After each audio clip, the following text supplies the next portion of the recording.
Welcome to another episode of the PFF College Football Show. Max Chadwick alongside Dalton Wasserman here. We previewed the SEC, we previewed the Big Ten.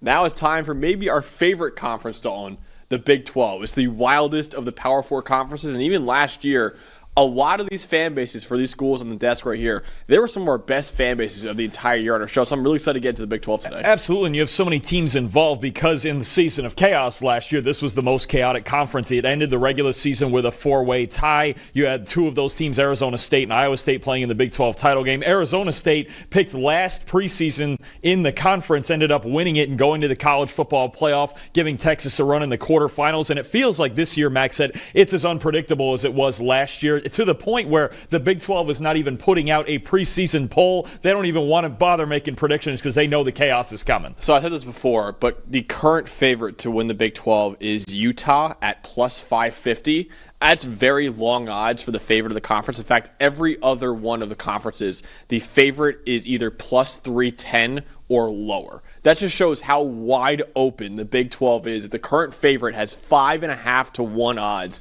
on FanDuel Sportsbook right now. But we're going to preview all 16 of the Big 12 teams right here in their own in-depth preview, going over their biggest strength, biggest weakness, their quarterback spotlight, their best offensive player, their best defensive player, and also give the bottom line of the team and go over or under their current win total on FanDuel Sportsbook as well. And, of course, all the stats we're talking about today are available to you guys with a PFF Plus subscription at subscribe.pff.com today to get access to all the stats that we talk about today.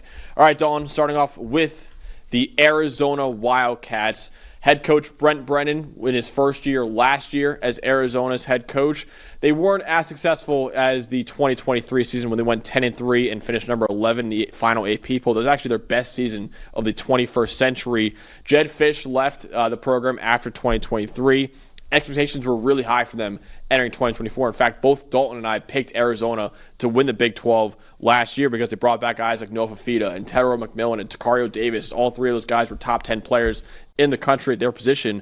But under a brand new head coach in Brent Brennan, Arizona came crashing back down to earth this past season with only a 4-8 record, their sixth losing season in the last 7 years. Tedero McMillan, who was a top 10 pick in the 2025 draft to the Carolina Panthers, was one of the lone bright spots of the team. He was number 8 overall, like I said, for the Panthers. There's still some optimism for the Wildcats to make a bowl game this year, though, if Noah Fifita can bounce back after what was a rough year last year, and the defense shows significant improvement this year as well. But, Dawn, what is ultimately the biggest strength of the Arizona Wildcats right I think the strength you have is the hope that Fifita can bounce back, because you have to remember there was a lot of controversy about the offensive coordinator position with this team last year. It started out with Dino Babers, and then he got replaced a couple games into the season. And I think one thing that we underestimated when we made those predictions with this team last year was the departure of Jedd Fisch and the impact that he had on Noah Fifita. He had him playing like a top 10 to 12 quarterback in 2023. They got blazing hot down the stretch. Obviously, his chemistry with Tedero and McMillan was there because he'd been playing with him since middle school. So you figured, Fifita could carry that over that momentum with McMillan last year, but the rest of the team and the lack of depth really hurt him. This year, when you look at the hope for Arizona, as always, you look at the quarterback position. If new offensive coordinator Seth Doege can get Fifita to play like he played in 2023, you suddenly have a much more efficient offense that stands a chance to be efficient and make explosive plays at the same time, even though they're going to have to do it without McMillan. But you have a quarterback in Fifita that you can win ball games with. You just have to unlock that again. And you added a really good running back in the portal, too. We'll talk about later. And that really should help out Fifita because they didn't have much of a run game last year because Ja'Cory Krosky-Merritt only played in one game for some eligibility issues with him, forced him to sit out the rest of the year. So now with a guy like Ismail Mahdi coming in from Texas State, you have a run game now. That takes a lot of the pressure off Noah Fifita's shoulders. But I'm still worried with the secondary, Dawn, in this Arizona defense right now. Last year, Arizona was 112th in coverage grade last year with a 62.8 coverage grade. Making matters worse, two of their best defensive backs, Takario Davis, the cornerback, and safety Gunnar Maldonado, they both transferred this offseason. So this is one of the, say 30 worst secondaries in the country last year. and they just lost probably their two best defensive backs to the transfer portal. I'm worried about this Arizona secondary right now. Yeah, absolutely agree. I mean, I'm worried about the entire defense because they really didn't play well on defense last year. Again, it just felt like last year it was Fifita and McMillan trying to carry the rest of the flaws on this team, and that includes a secondary that we thought would play a lot better with the talent than they have. Now you have a couple of those starters gone, and they're reeling to figure it out on defense. But if they do so, maybe you start to add balance back into this team. All right, so let's talk more about Noah Fifita, who, like you said before, was one of our top 10 quarterbacks in the country heading into last season.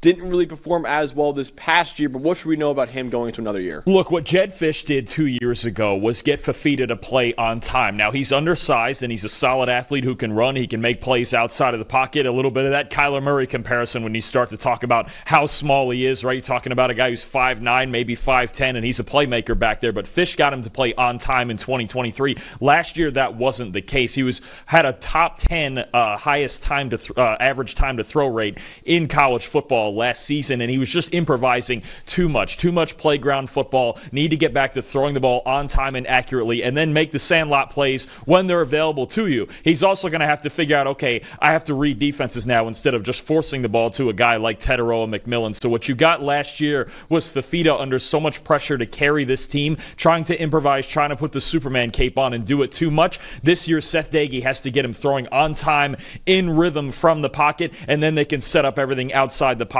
when he needs to make those plays when it matters. Absolutely. Yeah, no Fifita. I'm excited to see if he can bounce back next year. Even without his childhood best friend in Teteroa McMillan, I still think he could have a bounce back year for the Wildcats. And a big reason why, like I said before, is that a guy in Ismail Mahdi would take some of the pressure off his shoulders. He joins Arizona after 2 outstanding years at Texas State. In fact, he had a 90.5 rushing grade over the last 2 years and 129 rushing first downs or touchdowns over those last 2 years. That's second most among all returning running backs in the country. He is smaller. He's only 5'9", only 188 pounds, but he makes up for really good balance and really good speed. I think Ismail Mahdi is one of the more underrated running backs in the country right now. And we saw before, Dalton, I really think Ja'Cory Crosky-Merritt last year would have made a massive difference in that offense. He unfortunately couldn't play for most of the year, but I think another transfer running back in Ismail Mahdi could make a huge difference next year. Well, and we remember in 2023, this team had Jonah Coleman and Michael Wiley, a really good pair of running backs that added balance to this team. So last year, you had a team that lost its balance after week 1, right? The defense was struggling. There just wasn't enough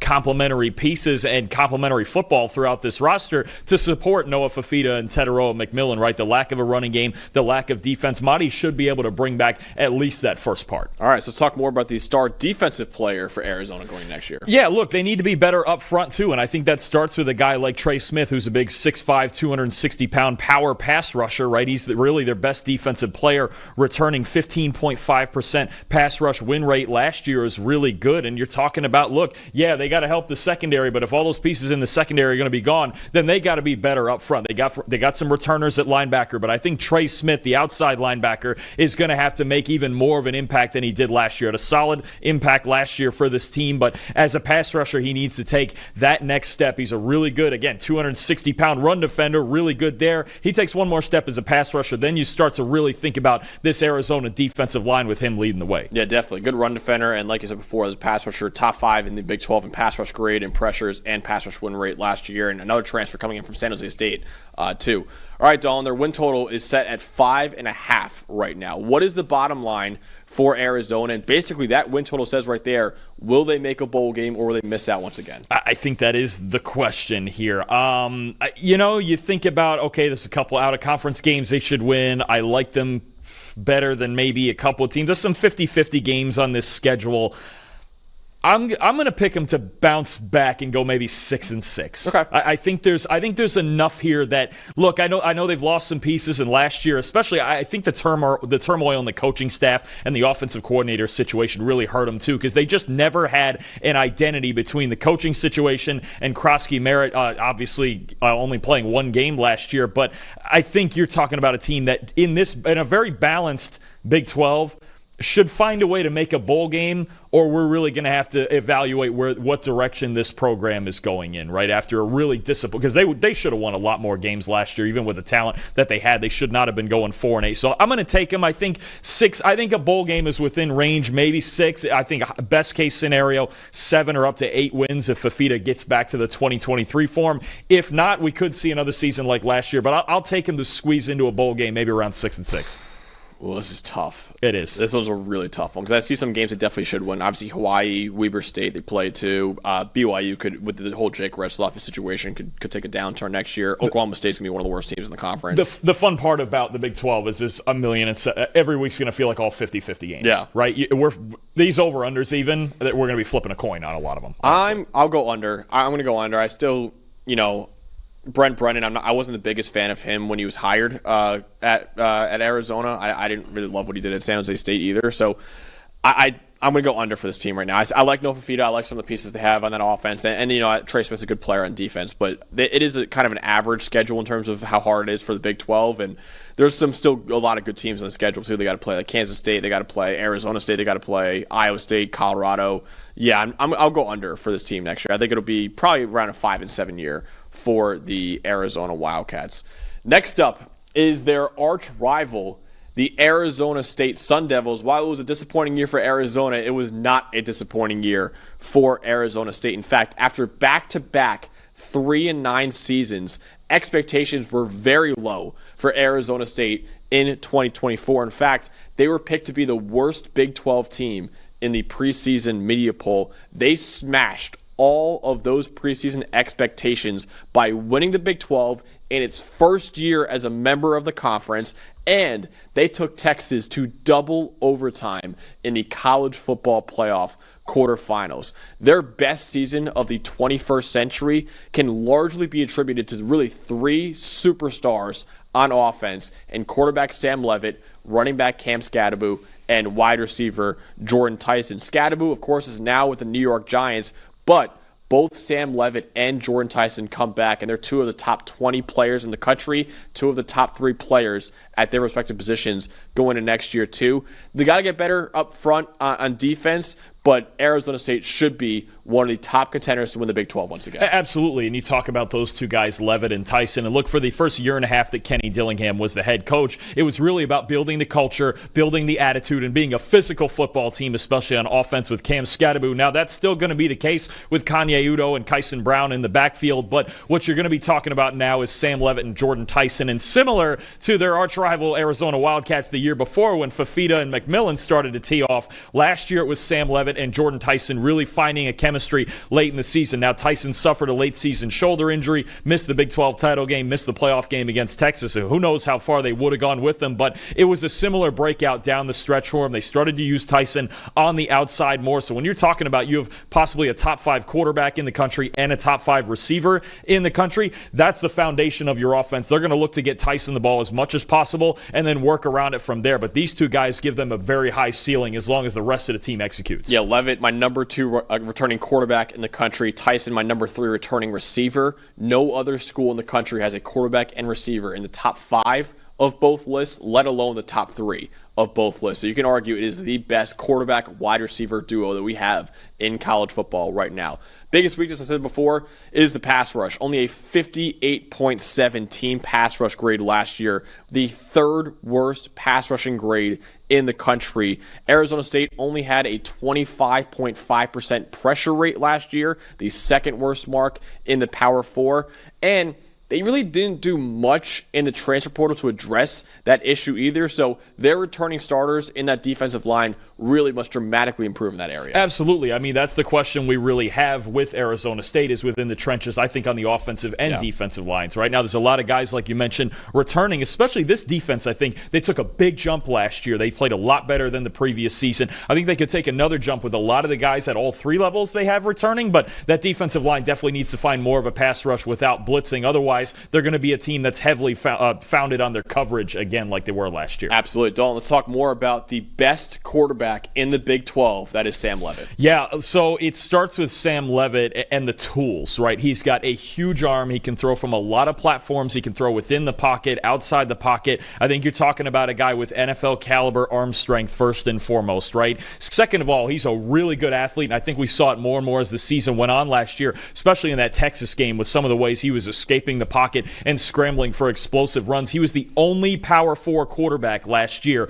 with an 80 passing grade and an 80 rushing grade, and he's got all those tools, and generally guys with those tools, they're big gunslingers and they're trying to fit balls into tight windows, but also had the third lowest turnover-worthy play rate in the country. That's where it starts. The big-time throws actually weren't as often as you would expect them to be. They weren't there as often as you'd expect for a guy with his arm, but I think it was still a matter of him finding chemistry with his receivers. He rifles balls into the intermediate range. He can get outside the pocket and threaten you deep. I think the one thing he needs to clean up is just the footwork more consistently on the throws in rhythm, and then maybe there's stretches of games where he relies a little too much on that athleticism, and it can lead him into sacks that lose a lot of yardage. But to be honest with you, he's got NFL tools. He has every right to be on NFL scouts' radar right now, and he can do everything he wants to with his arm and his legs, and I love the way that he plays in control and doesn't put the football in danger. Yeah, my number 2 quarterback in the country, the number 1 quarterback in the Big 12. Well, my number 3 receiver in the country, my number 1 receiver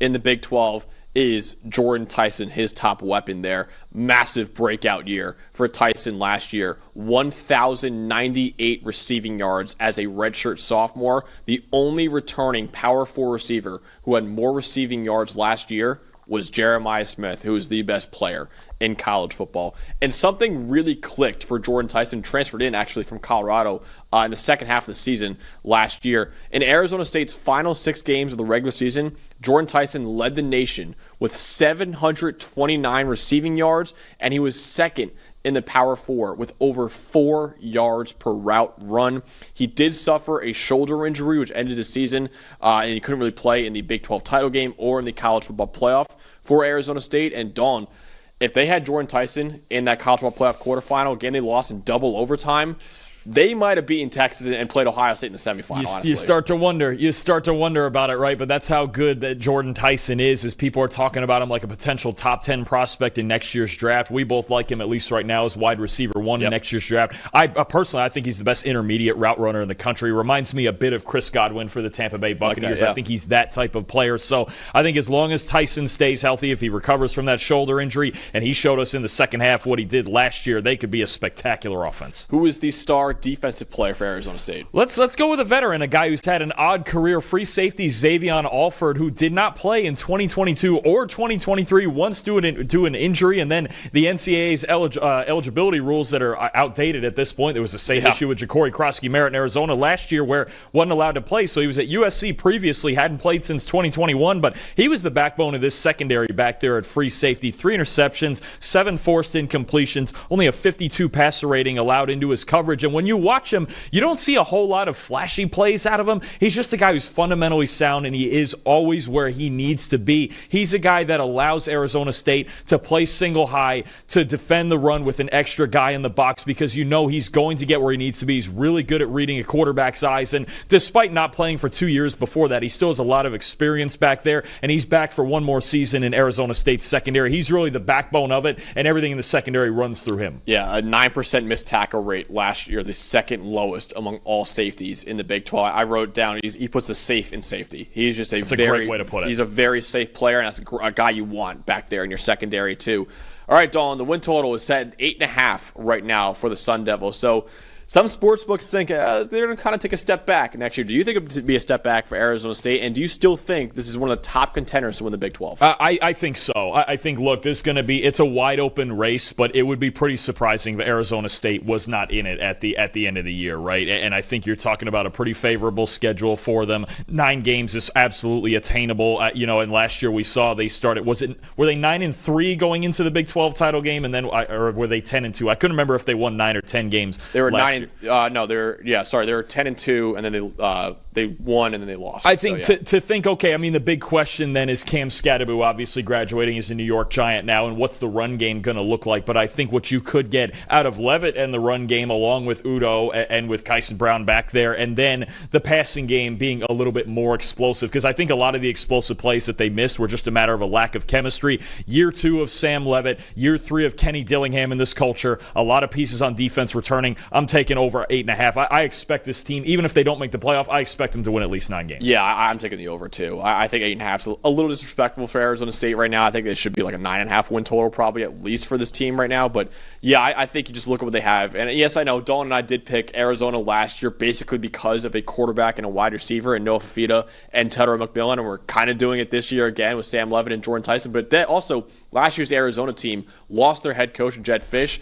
Arizona State still has Kenny Dillingham, who's quickly emerging as a top 15, maybe even a top 10 head coach in college football very soon. So I still think Arizona State, with that kind of culture they have there and that kind of mentality, yes, losing Cam Scatterbo is tough, but you still have by far the best quarterback in the conference and by far the best receiver in the conference. I'm taking the over for Arizona State. And this is absolutely still one of the top contenders to win the conference and make the playoff once again. I think it's actually the most dangerous part of playing Arizona State now, and we learned this. You kind of started to learn this midway through last year. Very few coaches in the country have their players more bought in than Kenny Dillingham does at Arizona State. And I could see it on tape even before they went and got hot the second half of the year. I was like, man, these guys play so hard. It's an A-plus effort level every snap of every game, and that means something because it sounds like something you would get out of every team. It's not. The level of intensity that they play with it's an advantage over a lot of teams that they play, that they just go out there and play harder than the other team every week, and that's a credit to Kenny Dillingham. Absolutely. Yep. So the champion of the conference last year, Arizona State, is one of the top contenders to be the champion of the conference once again in 2025. Next up for us is the Baylor Bears. So they had back-to-back losing seasons in 2022 and 2023 that included a 3-9 record in 2023. Dave Aranda, the head coach, was kind of on the hot seat entering 2024. He was able to cool that off, though, with an 8-5 record this past season, and really a big reason for that was their offense, one of the 25 highest-graded offenses in all of college football last year. And that unit should once again be a strength in 2025 thanks to the return of one of the best quarterbacks in the Big 12 in Sawyer Robertson and 2 outstanding running backs in Bryson Washington and Dawson Pendergrass. Dave Aranda, though, he's a defensive guy. He's going to have to fix that defense because last year they were 101st in terms of EPA per pass last year. So for Baylor to take the next step, the defense got to be a lot better. But Dalton, that backfield between Robertson and the 2 running backs they have is one of the best in the Big 12. Absolutely. I think that's where it starts, and there's going to be a lot of focus on Sawyer Robertson's tools and his arm. We'll get into that. But when you're talking especially about Robertson and Bryson Washington, this is a big physical backfield you're talking about. That's what you're really getting at. If you're playing Baylor in this running game, you better tighten the chin strap because they're coming right down the middle on you. They are not afraid to get physical, and I think that speaks to the identity of what Dave Aranda wants to build on his team, right? Obviously, you mentioned they have to fix the defense, but at the end of the day, they want to run the football first and then take shots downfield. If they get that dynamic duo, especially working in the backfield, starting games out, you got problems early in the game. Yeah, Robertson, the 5th best passing grade in the conference last year, and Baylor has my number 10 running back unit in all of college football going into next year, too. I mentioned before the pass defense, though, only 116th in coverage grade last year and 111th and pass rush grade. It really was just everything was going wrong for that pass defense last year. And making matters worse, Baylor lost their top 2 coverage defenders in Lorando Johnson and Devin Lemire, and both of their starting edge rushers too, and Steve Litton and Garmon Randolph too. So they had a lot of issues in terms of coverage and pass rush, and you take away 4 of their best players in those 2 areas. I'm still worried about this pass defense next year. No, I get it. I mean, and that's going to be the idea. When you talk about head-to-head in some of these matchups, you're going against the Sam Levitt. Who knows if Colorado can throw the ball well again. Texas Tech, they've got some weapons on the outside they can throw it with. We talked about it in previous previews where if your secondary is an issue and you can't cover against these high-flying offenses in college football, you're playing shootouts every week. It gets to be high variance football, it's tough. So they really need to fix the back end of that defense, especially. Dalton, tell me more about Sawyer Robertson, who not a lot of people thought would be the starter going to the last year, but he turned out to be one of the best quarterbacks in the conference. Well, he wasn't the starter going into last year. Remember, they had Toledo transferred Daquan Finn, and he didn't play well in his first couple of games and then got hurt, and Robertson took over. It took him a few games to find a rhythm, but he really got hot down the stretch from week 8 through the team's bowl game against LSU. He had a 77 PFF grade, and the first thing that stands out to him about him to you is his 6'4", 220-pound frame. This is a physical specimen who can create explosive plays with his arm and his legs. 45.5% of his deep passes completed last year. Top 20 mark in the country, and 10 explosive runs on just 47 non-kneel down carries. You're talking about someone who on any play can make things happen with his arm and his legs. Now, the downside with Robertson is he's got kind of a funky delivery. It's a longer delivery, got a little bit of baseball in it, and that hurts his accuracy. 108th in the country in adjusted completion rate. So if he can make more underneath throws more consistently, you've got a more dynamic offense that can attack us more areas of the field, especially shorter and getting those first downs, say on 3rd and 6, 3rd and 7. Those are times where I don't need home runs, I need singles. But I think when you're talking about Washington, you've got a guy who can make a lot of explosive plays, right? He's dangerous as a scrambler, quarterback draws. You remember the long touchdown run against Colorado? He's dangerous with his legs, and he can take deep shots with his arm. He can really physically do anything on a football field. I just need more consistent accuracy. And the one other weird thing to him with his delivery, way better throwing to his right than his left. You got to fix your footwork when it comes to accuracy to one side of the field. Falls away to his left a little bit. So again, there's certain areas of the field throwing the ball that are holes for him, but if he can fix that, then you're talking about one of the best quarterbacks in the conference. And if he could play a safer brand of football in 2025, that means Baylor can also rely on their star running back, Bryson Washington, a lot more, who in my opinion is easily a top 15 running back in the country. He ran for 1,035 yards in his redshirt freshman season, and he was 13th among all running backs in the Power 4 with an 87.9 rushing grade last year. He averaged 4.1 yards after contact per attempt.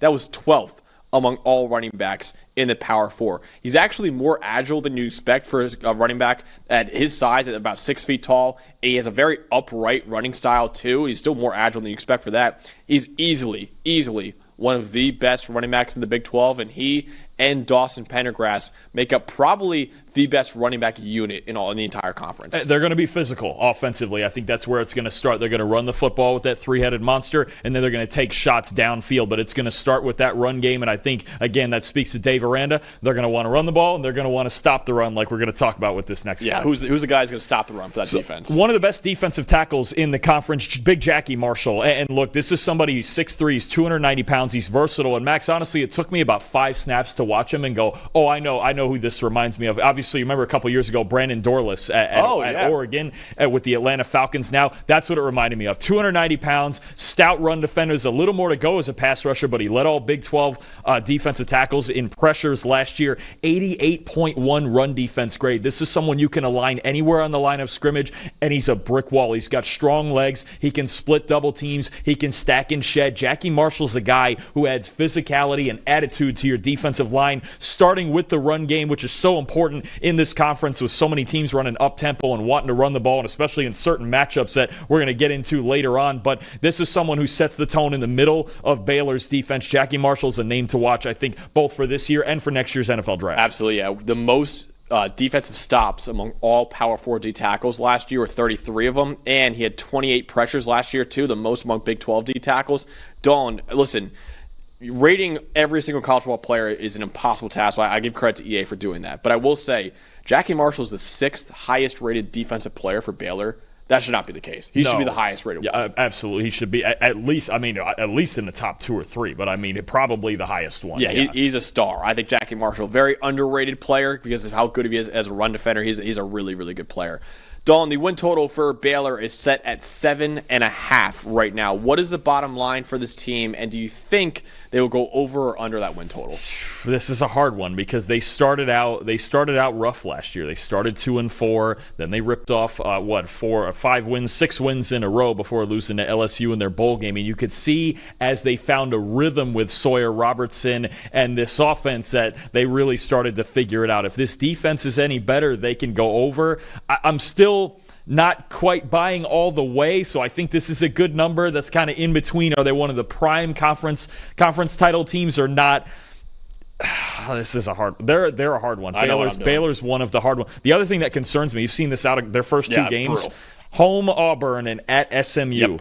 That's a couple of hard ones. And then Arizona State a couple weeks after that. And Arizona State. So you've got Auburn, SMU, and Arizona State, 3 of the first 4 games. We're going to find out quick if they're one of these contenders or not. And if your biggest issue is pass defense, you're going up against that Auburn receiving core and Jackson Arnold. You're going up against Kevin Jennings, and you're going up against Sam Levitt and Jordan Tyson. That's alarming. And then you still have a team like TCU on the schedule. Kansas Utah State could bounce back. I mean, there's a softer runway at the end of it, but when you look at some of the, especially 4 of their first 6 games, it could be rough early again. I'm actually going to take the under. I'm not going to buy it all the way. I could absolutely see them going over if they can get through that rough stretch. But 4 of their first 6 games, again, are Auburn, SMU, Arizona State, Kansas State. Tough matchups, and Baylor's trying to break into that class. If they do it, prove me wrong, so be it. But I'm going to take the under there. I still think they're probably a bowl team given the second half of their schedule. But we're going to be watching them a lot the first half to see if they really want to contend in the Big 12. I think Baylor, I'm going under too. I think there's too many hard games on the schedule and too many games. If your biggest weakness is your pass defense, there's too many good passing games you're going up against right there. So I'm taking the under for Baylor.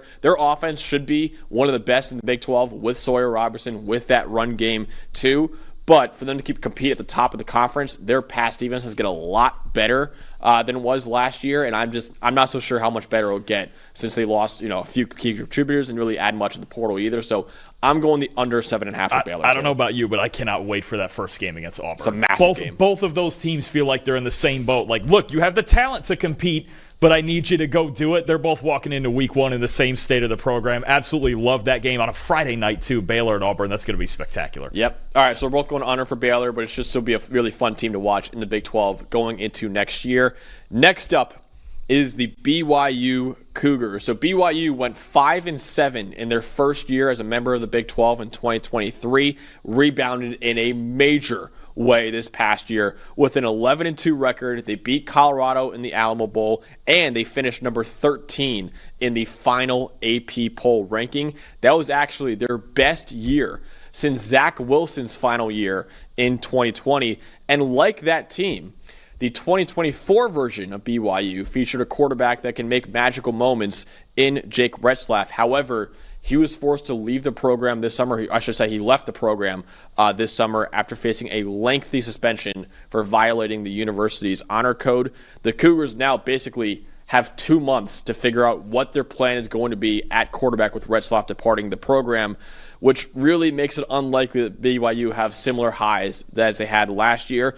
But there are still some really good players on both the offense and the defense to still know for this team. This still could be a bowl team, even with a lot of uncertainty at quarterback right now. Yeah, absolutely. That's the biggest thing. That's the biggest question we're going to have about it right now. Is it going to be McKay Hillstead, right? Is it going to be maybe the true freshman transfer, which sounds funny, from Stanford, Bear Bachmeier, right? The younger brother of Hank Bachmeier, who just graduated from Wake Forest. So, who is it going to be in this quarterback room? Because all of a sudden you head into training camp and you go, oh, this is a constant for this season that is not there. No, we have 7 weeks to figure this out. You have 7 weeks to figure out your starting quarterback, and it feels like now the year before, right? Wasn't it Keaton Slovis, and then they were rotating through, and Retzlaff even started 4 games in 2023. So you do have a good football team, right? You have a really good defense. You've got L.J. Martin coming back in the backfield, right? But now all of a sudden you're talking about, okay, what does this passing game look like? Because that was the difference, is that last year they were two-dimensional, and this year it doesn't right now, unless you get a miracle coming, and they got one last year in theory.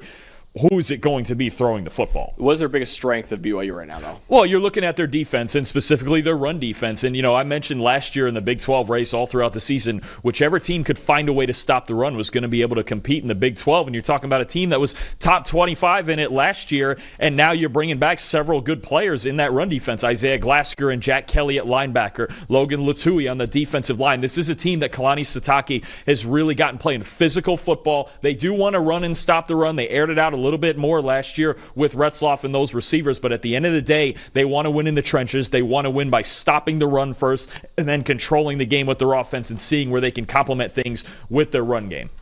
So, yeah, obviously the biggest weakness or biggest question is just a really messy quarterback situation right now. Jake Retzlaff left the program essentially in late June. He actually, as of recording right now, and he probably will by the time this comes out, but as of recording right now, he's not entered the portal yet, but all indications say he's going to be leaving the program.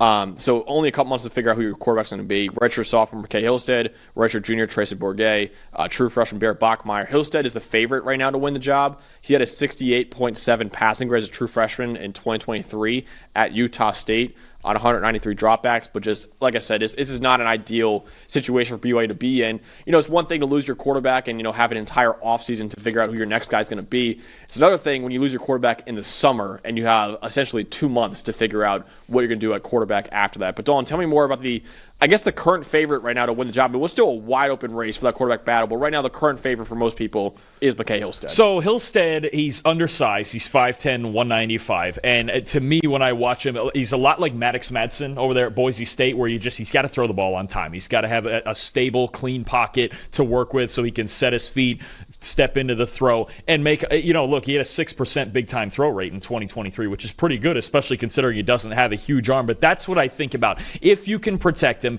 he can be efficient. He can throw the ball down the seams. He can make those throws a lot like Madsen does at Boise State. If not, and he's under pressure, then you have an issue. If they have to switch to Bourget because he's got the better athleticism, you'll probably see him even as a Wildcat sort of guy. He was at Western Michigan. He's got experience. Or do they take the full gamble?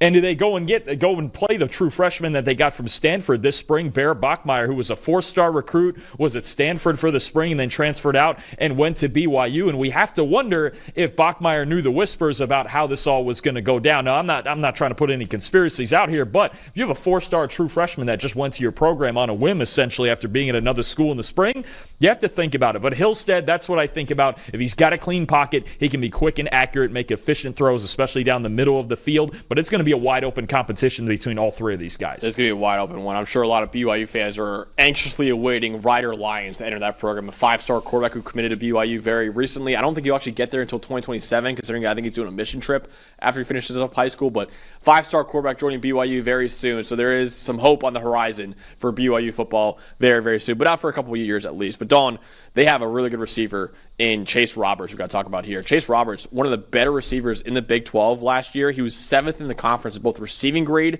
and yards per route run.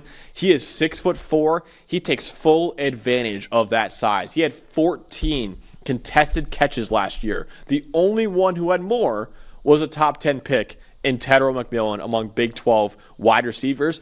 Also, Chase Roberts, an elite athlete at 6'4" too. He actually placed in the 100th percentile of our game athleticism score metric back in 2022. He's easily the top weapon for whoever starts at quarterback for BYU this year. Absolutely. I mean, they're losing Darius Lassiter, but when you have a guy on the outside like Chase Roberts with that sort of size and can win one-on-one down the field, that's the guy you have to rely on. So I would expect a lot of targets for him, and whoever the quarterback is, this is the guy that you want to lean on in big situations, especially in third down, and like you mentioned, a guy that can make those contested catches. And BYU also has a pretty good linebacker unit next year going into it. Dawn, who's their top linebacker going I'll tell you what, Isaiah Glasker, and I know I'm going to light Twitter on fire for this comment, but he's kind of the BYU version of Jahad Campbell, isn't he? You just got a little bit of everything out of him. He played a significant number of reps off the edge last year. He can rush the passer. He's got really good eyes. He matches the 6'5" frame with really good eyes in run defense, and he's a good enough athlete to cover. The recovery speed for him, especially working horizontally across the field, really impressive stuff. I think he's somebody, whether he does stay at off-ball linebacker or even puts on a few pounds and plays off the edge, this is somebody who's going to really intrigue NFL scouts. That's the best way. The more that I was going back and watching him again over the last few weeks, I was like, man, it feels like I'm watching a BYU version of Jahad Campbell. Just a little bit of everything. If he takes a step up in all three facets this year, he's going to be somebody who scouts are really looking at, because that build is not something you find. 6'5" and 235 and can move the way that he moves. Unbelievable athlete. Isaiah Glasker, to me, is the heart and soul of this defense. He was one of the 10 most valuable linebackers in the country last year, according to our wins above average metric. I can't wait to watch him once again in 2025. Bottom line time now, Dalton. So BYU was one of the top contenders to win the Big 12 last year and had a great year last year. But now with Retzlaff gone, their win total set at 6.5 right now. Even though it's the third easiest schedule in the Big 12 according to our power rankings, will they go over or under that win total? What's the bottom line for the Cougars? This is tough because the best part about BYU's team last year was their ability to play complementary football, right? But when you have a quarterback question this big, they're walking into pretty much every game, maybe almost every game on their Big 12 schedule, at least right this minute, with what looks like a disadvantage at quarterback. Now, you mentioned it. They have a really good number one receiver. They're a physical team with a solid run game, but all of a sudden... LJ Martin's a really good running back. We talk about him yet. Right, yeah. But all of a sudden, you're talking about stacking the box and not knowing who your quarterback is week to week or going into the year or how that's going to go. I'm going to 6.5 we had. Yeah. I'm going to take the under. Right. I think it feels like more like that team 2 years ago. Maybe they'll make a bowl game. Maybe they won't go 5-7 and miss out completely because that quarterback situation was a disaster. But also for this all to go down with their quarterback spot right before the season, even if they're playing the future game and going with Bear Bachmeier, and maybe he's really talented and he can be the future of this program, you're still talking about a true freshman, right? And you got to break him in awfully quick. You get a soft runway opening up. You've got Portland State, Stanford. Those are games. That would be interesting, too, if Bachmeier would have started against Stanford, if he was the guy. That would be fun. But they're a good football team, but I have no idea what they have at quarterback right now. And that makes me think, okay, let me be conservative. I'm going to take the under at 6.5. They could make a bowl game with their defense. But they're going to walk in, again, at most, if not every week in the Big 12 with a disadvantage at quarterback. That's tough. Yeah, I'm going under, too. That Stanford game could be fun because, again, we're recording this before anything happens with Retzlaff, so maybe this is out of date by the time it comes out. But if Retzlaff goes to Stanford, too, that's an option. I've heard for him. Wouldn't that be Can funny? You imagine? Retzlaff versus Bachmeier, that would be a fun one. Again, this is recording before. We were pre-recording this one. But if that happens, that would be pretty insane. But I'm also going under for BYU. I think you just look at that roster right now. They have a lot of talented players on the roster, but there's a massive question mark at quarterback. And again, the fact it will be a huge question mark if Retzlaff graduated in January and they had an entire basically 7 months or 8 months to figure out quarterback, but you have 2 months to figure this out. So I just have a huge question mark at quarterback right now.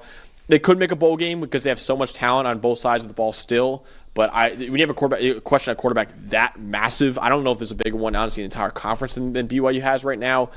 I struggle to see them winning 7 or 8 games, honestly, so I'm going under. And one more big problem is late in the year, especially against blitzes, their pass protection started to let them down. It got really shaky. If you have young quarterbacks who don't have a ton of experience at this level, whether it's a true freshman or one of the other two guys, and your pass protection is an issue also, there's a lot that could go wrong in this BYU passing game. I think that's the thing, obviously, as a whole, not just the quarterback spot, but I'm worried about their pass protection in front of them, too. Definitely. All right. Next score we're talking about is the hometown one right now. We're in the Cincinnati-based studios. Now we're talking about the Cincinnati Bearcats right here. Scott Satterfield, he improved a little bit in his second year as Cincinnati's head coach, but the Bearcats still missed a bowl game with a 5-7 record. Satterfield is now 8-16 through 2 years as a Cincinnati head coach. That's their worst 2-season stretch since 2016 and 2017. He'll likely need to at least lead the Bearcats to a bowl game in 2025 in order to remain as the head coach. And they'll hope a stout run defense and a new star running back can help the team make it to a bowl game. But they got to find some viable weapons for their quarterback in Brendan Sorsby because last year they weren't very good at all in that department. And also their pass rush unit was only 109th in grade last year. But Dawn, their run defense with Dante Corleone, the godfather, in the middle of it, that's definitely the strength of this team. Yeah, and it's so interesting because I do like the job. Down the stretch they faltered a little bit, but I like the job that Tyson Veit, their new defensive coordinator last year, did coming over from Iowa State, run that 3-man front, a lot of drop 8 coverages, but they found a way to defend the run, and that's because you have good players at all 3 levels. Obviously, the godfather, Dante Corleone at nose tackle, Jake Golday at linebacker, Antoine Peak at safety. The middle of their defense really solidified when it came to stopping the run, and their pass defense complementing it really. When they go with that 3-man rush a lot, but when they were right with their coverage assignments and they were at least sometimes getting to the quarterback, then you were talking about a solid defense that Veit was building, so they could take us another step forward, but their run defense is the key to it, and a healthy Dante Corleone this year, because remember last year he had the blood clot issues, and honestly, I was just glad to see him on the football field, right? I think he's going to have a bounce back this year in a fully healthy season, a normal offseason, and Cincinnati's run defense is going to be a problem for a lot of teams in the Big 12. Absolutely. Yeah. Corleone's run defense grade over the last 3 years, the second best in the country, only behind Mason Graham. And then Jake Golday, a great run defender at linebacker. Even Antoine Peak is a great run defender at safety, too. Biggest weakness, though, is that receiving core I mentioned before. Outside, they have a solid tight end, I will say, in Joe Royer. Outside of that, there's not much to get excited about right now in Cincinnati's wide receiver room. They did not return a single wide receiver who even had 25 receiving yards last year. None of them coming back to Cincinnati. Now, of course, all of these starters are transfers coming in this offseason, but all three of the guys, I will say, and Jeff Caldwell and Caleb Goody and Cyrus Allen, they're more complementary options than a true star at wide receiver. So I still have a lot of question marks at wide receiver for the quarterback in Brendan Sorsby. Yeah, absolutely. And then you talk about Sorsby as a guy who doesn't have big-time tools and needs help from that receiving core. And you're talking about, I think that's displayed when you talk about a 2% big-time throw rate last year, the lowest among any Power 4 passer with at least 200 dropbacks. So he's a guy, look, he's good when he can work to the chains. He's efficient, especially in the short game. 10th highest passing grade in the country on throws under 10 yards. But where can we get explosive with it, right? That's what we're talking about. He also doesn't add a whole lot to the run game, right? He's a good enough athlete here and there to scramble for a first down, but he's not going to add to the option game or any sort of design run game. So this is someone who really needs to be accurate. He needs to be on time. He needs those receivers to separate early in the play. So that's going to be a big question for this entire passing game. Sorsby started hot last year and then cooled off over their 5-game losing streak to end the season, but they've got to find a way to create explosive plays. They have a quarterback who's not too used to doing that, and they have receivers, obviously, who haven't even been on the field. So it's going to be tough in this passing game to find, maybe even early in the season, okay, where are we taking these shots downfield? Because there weren't enough of them last year. Yeah, honestly. I think, Sorsby had a solid year for them last year, but I'm just worried about him with that receiving core. But I will say he's got a really good running back to rely on now in a transfer in Tyree Walker coming in.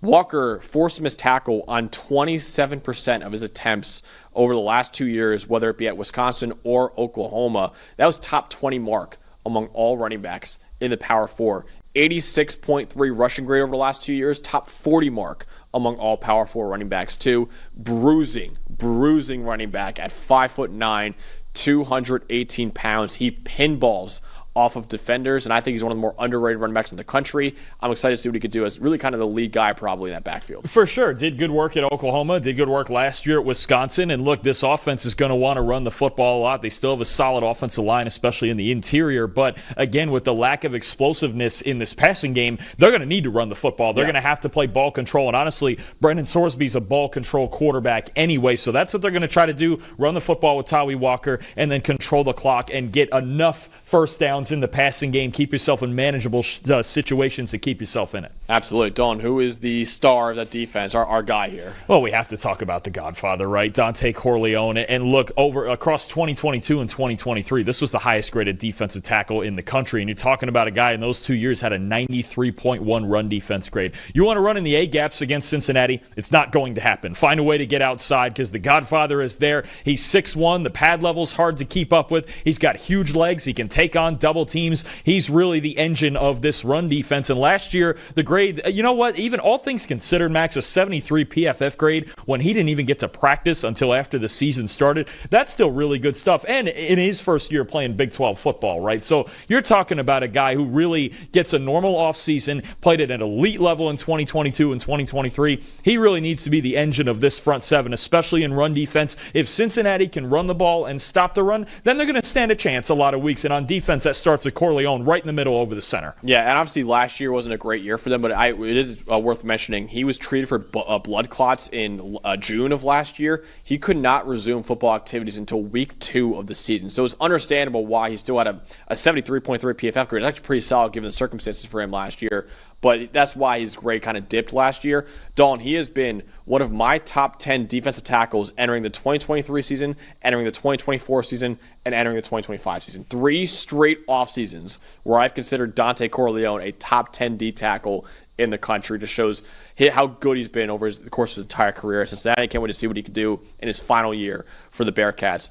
Win total right now, Dalton, set at 6.5, and I'm telling you right now, I think they have to make a bowl game at least for Scott Satterfield at UC right now. What is the bottom line for Cincinnati, and are you going over or under that 6.5 win total? I think I'm under on the 6.5. I'm very worried about this offense and just the lack of explosiveness. I like Tyree Walker coming in at running back, but the lack of explosiveness and the lack of experience on the outside in the passing game has me really worried. That's what we saw late last year. Over his last 5 games, Sorsby had just a 56 passing grade down the stretch. One once teams figured out that they could press up on this offense and cut down that space for him to work with closer to the line of scrimmage, that's when things started to fall apart. So I really think I'm worried about this offense. I think we got another great early out-of-conference game, week 1 at Arrowhead Stadium. Oh, yeah. They're going down there to play Nebraska. You're going to find out a lot about both of those teams too, but against the better defenses in this conference, and even in that game right there, I'm worried about Cincinnati's lack of explosiveness on offense. I'm taking the under 6.5. Former UC great Travis Kelce Stadium there in Arrowhead. It'd be cool to see him. Oh, you know he'll be there, especially on a Thursday night too. That's a fun kickoff down there. That's before week 1 of the NFL too. So he's got he can do that. And of course with Dylan Raiola playing quarterback for Nebraska. Oh yeah, the other Patrick Mahomes there too. Yeah,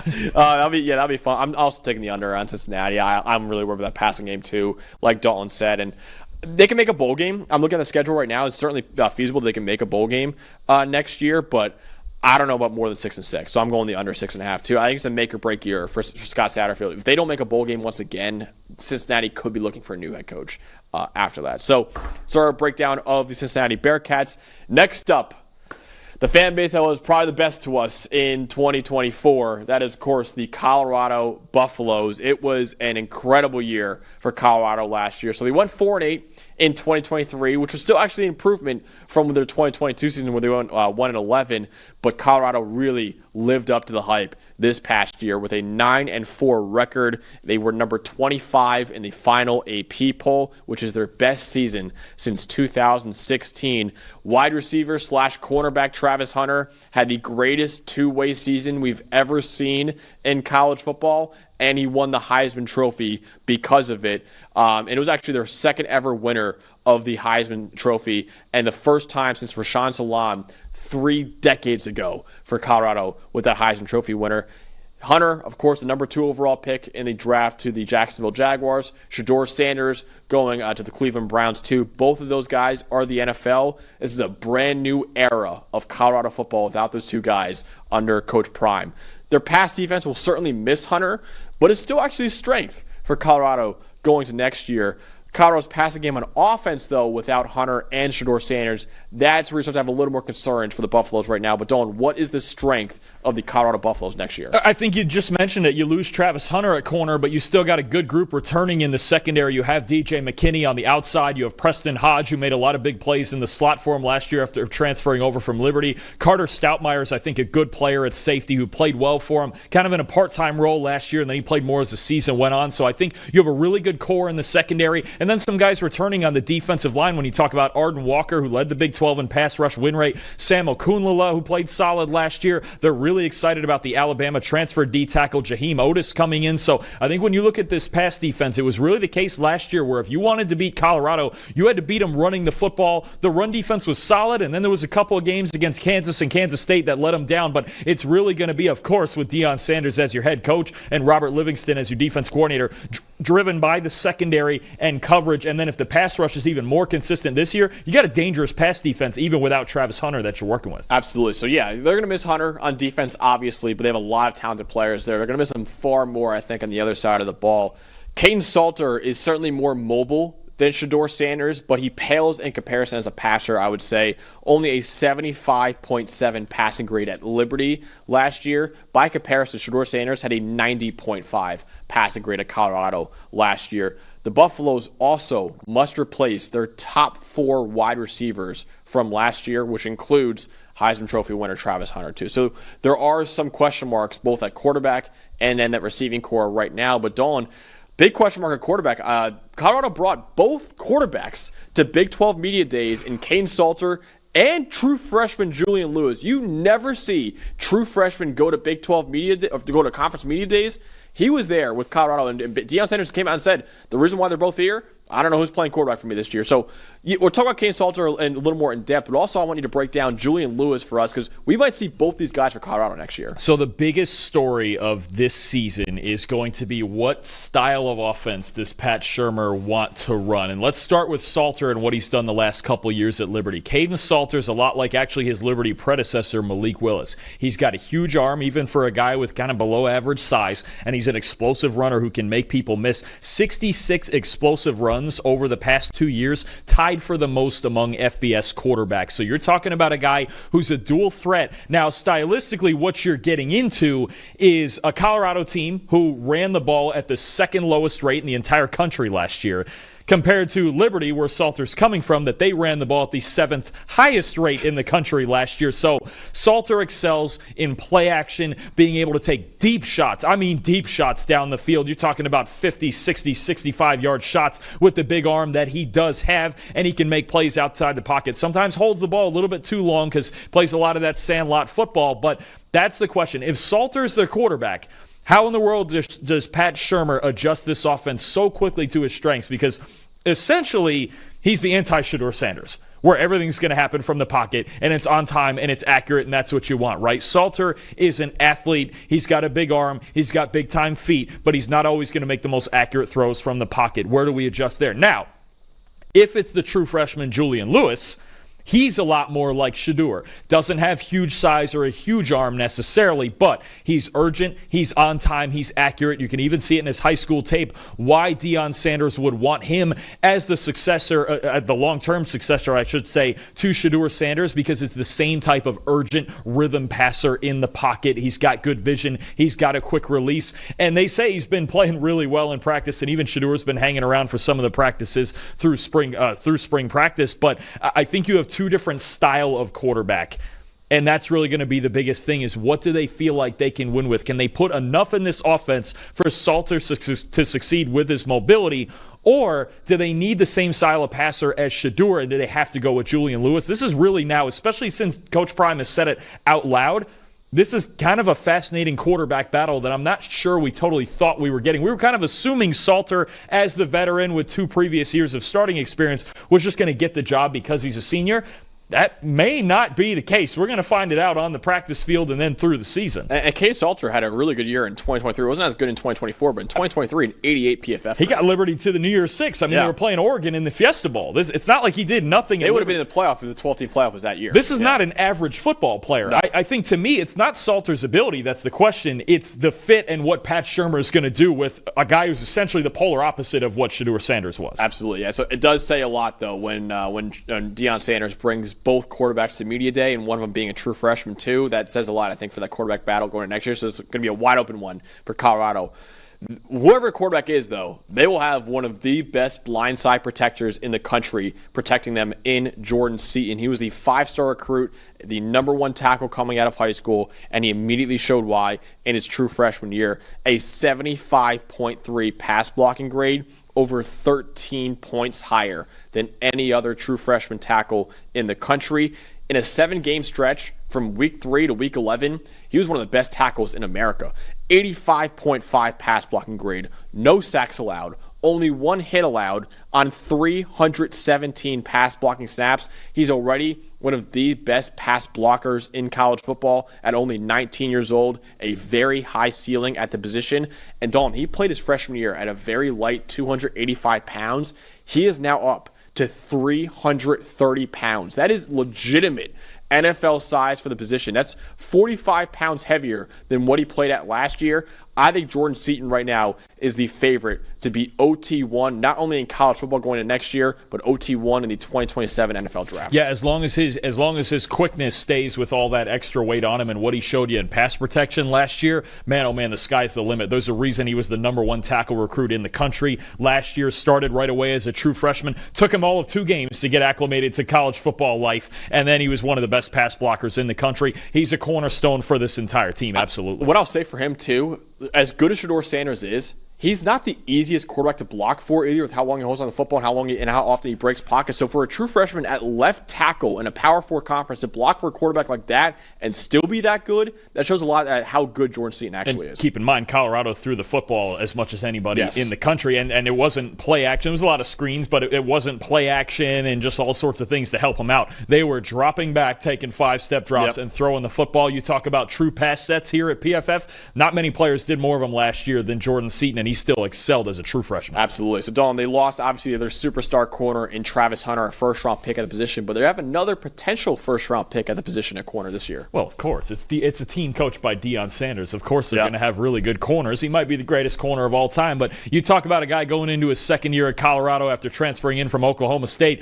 DJ McKinney on the outside now is CB1 with Travis Hunter gone. He's 6'2". He had a 75.3 coverage grade last year, and he loves that press man coverage. I think that's why he was such a good fit for Deion Sanders and Robert Livingston and this defense that runs man coverage at, I believe, a top 15 rate in the country last year. So you're talking about somebody they can rely on at that size and with his press ability to win on the outside. And let's be real, how cool was it to see him get a pick six against his old team in the regular season finale? But McKinney's got a great build to him. He's got solid speed. He's got long arms at 6'2", and he's really going to be a guy, especially for a team looking for a man-to-man corner. He's somebody that teams are going to be looking for in next year's draft as well. Absolutely. I've seen a lot of first-round hype for DJ McKinney, and he's got the tools to be a first-round corner next year, too. Dalton, their win total set right now at 6.5. What is the bottom line for Colorado, and will they go over or under that? I think we want to start with expectation here. I don't think they're going to be quite as good as last year, tying for first in the Big 12. I do think this is a bit of a retooling year, and you're kind of setting up for the era of Julian Lewis. Now, if it starts this year at some point or even at the very beginning, then here we go. We're going to find out how good he is right away. But I think that's what you're talking about is after the era of Shedeur and Travis here, you're talking about trying to develop this team into a real sustainable contender, especially with the recruiting that Deion Sanders has done. Now, as far as that 6.5, if they're making a bowl game, if they win somewhere between 6 and 8 games, I actually do think that's a successful season for them. The quarterback situation is something. They've got some tough games here. Oh, man, this is what we're going to learn a lot about them in week 1, too. Georgia Tech on a Friday night at Folsom Field is going to be fun. I think I'm going to take them. They went 9-4 last year. I'm going to take them to just squeak over that 6.5. Maybe I think 7-5 feels like the perfect number for this team. The quarterback situation is going to decide a lot. And again, that's the big story is what does Pat Shurmur do with this offense? Last year, he could just hand the keys to Shedeur and go, hey, you got it. You can see the field like an NFL quarterback. Win me a ball game somehow. This is where we're really going to learn this year what this coaching staff can do. I have faith in Robert Livingston after the adjustments I saw last year. Deion Sanders obviously has been doing his job running and promoting the program. It's on Pat Shurmur this year. And whether it's Caden Salter or Julian Lewis, you have to find a way to create explosive plays in this offense. But I'll take the over. I'm feeling like that's a great number for them at 6.5. I'm going to sneak them over at 7-5. I'm going to go over. I'm more confident in the over than I think you are right now. I look at that schedule, man. There's like 3 games where I'm like, okay, they're probably definitely not going to be favored in that game. Everything else, I'm like, that's a winnable game for Colorado, I think, with this current roster. So I think, I'm not saying 9-3 is what I'm predicting for them. I think 9-3 is possible for them next year. I'm going hard over for them. That first one's so much fun. Georgia Tech with a healthy Haynes King on a Friday night at Folsom Field, trying to figure out what they're doing on offense, especially without Eric Singleton, and then Colorado. I can't wait to preview that game because that's just, you got 2 teams with completely different styles, but it's a huge game, I think, for both teams to get their season started off right. In Colorado at home against Georgia Tech, and again, just talked about it. The games they lost last year, for the most part, were the games where their run defense cracked. Don't have your run defense crack against Georgia Tech, or they will beat you. That's exactly what they want. Absolutely. So, brand new era for Colorado without Shedeur Sanders and Travis Hunter, but I think it'll still be a successful year for Coach Prime and Deion Sanders. And welcome back, Colorado faithful. We can't wait to cover you guys once again in 2025. All right, next school we're talking about is the Houston Cougars. And Willie Fritz's first year as Houston's head coach kind of ended the same as Dana Holgerson's final year in 2023. They had a 4-8 record, the same as Holgerson's final year there. It's now the Cougars' worst 2-year stretch since 2001 to 2002.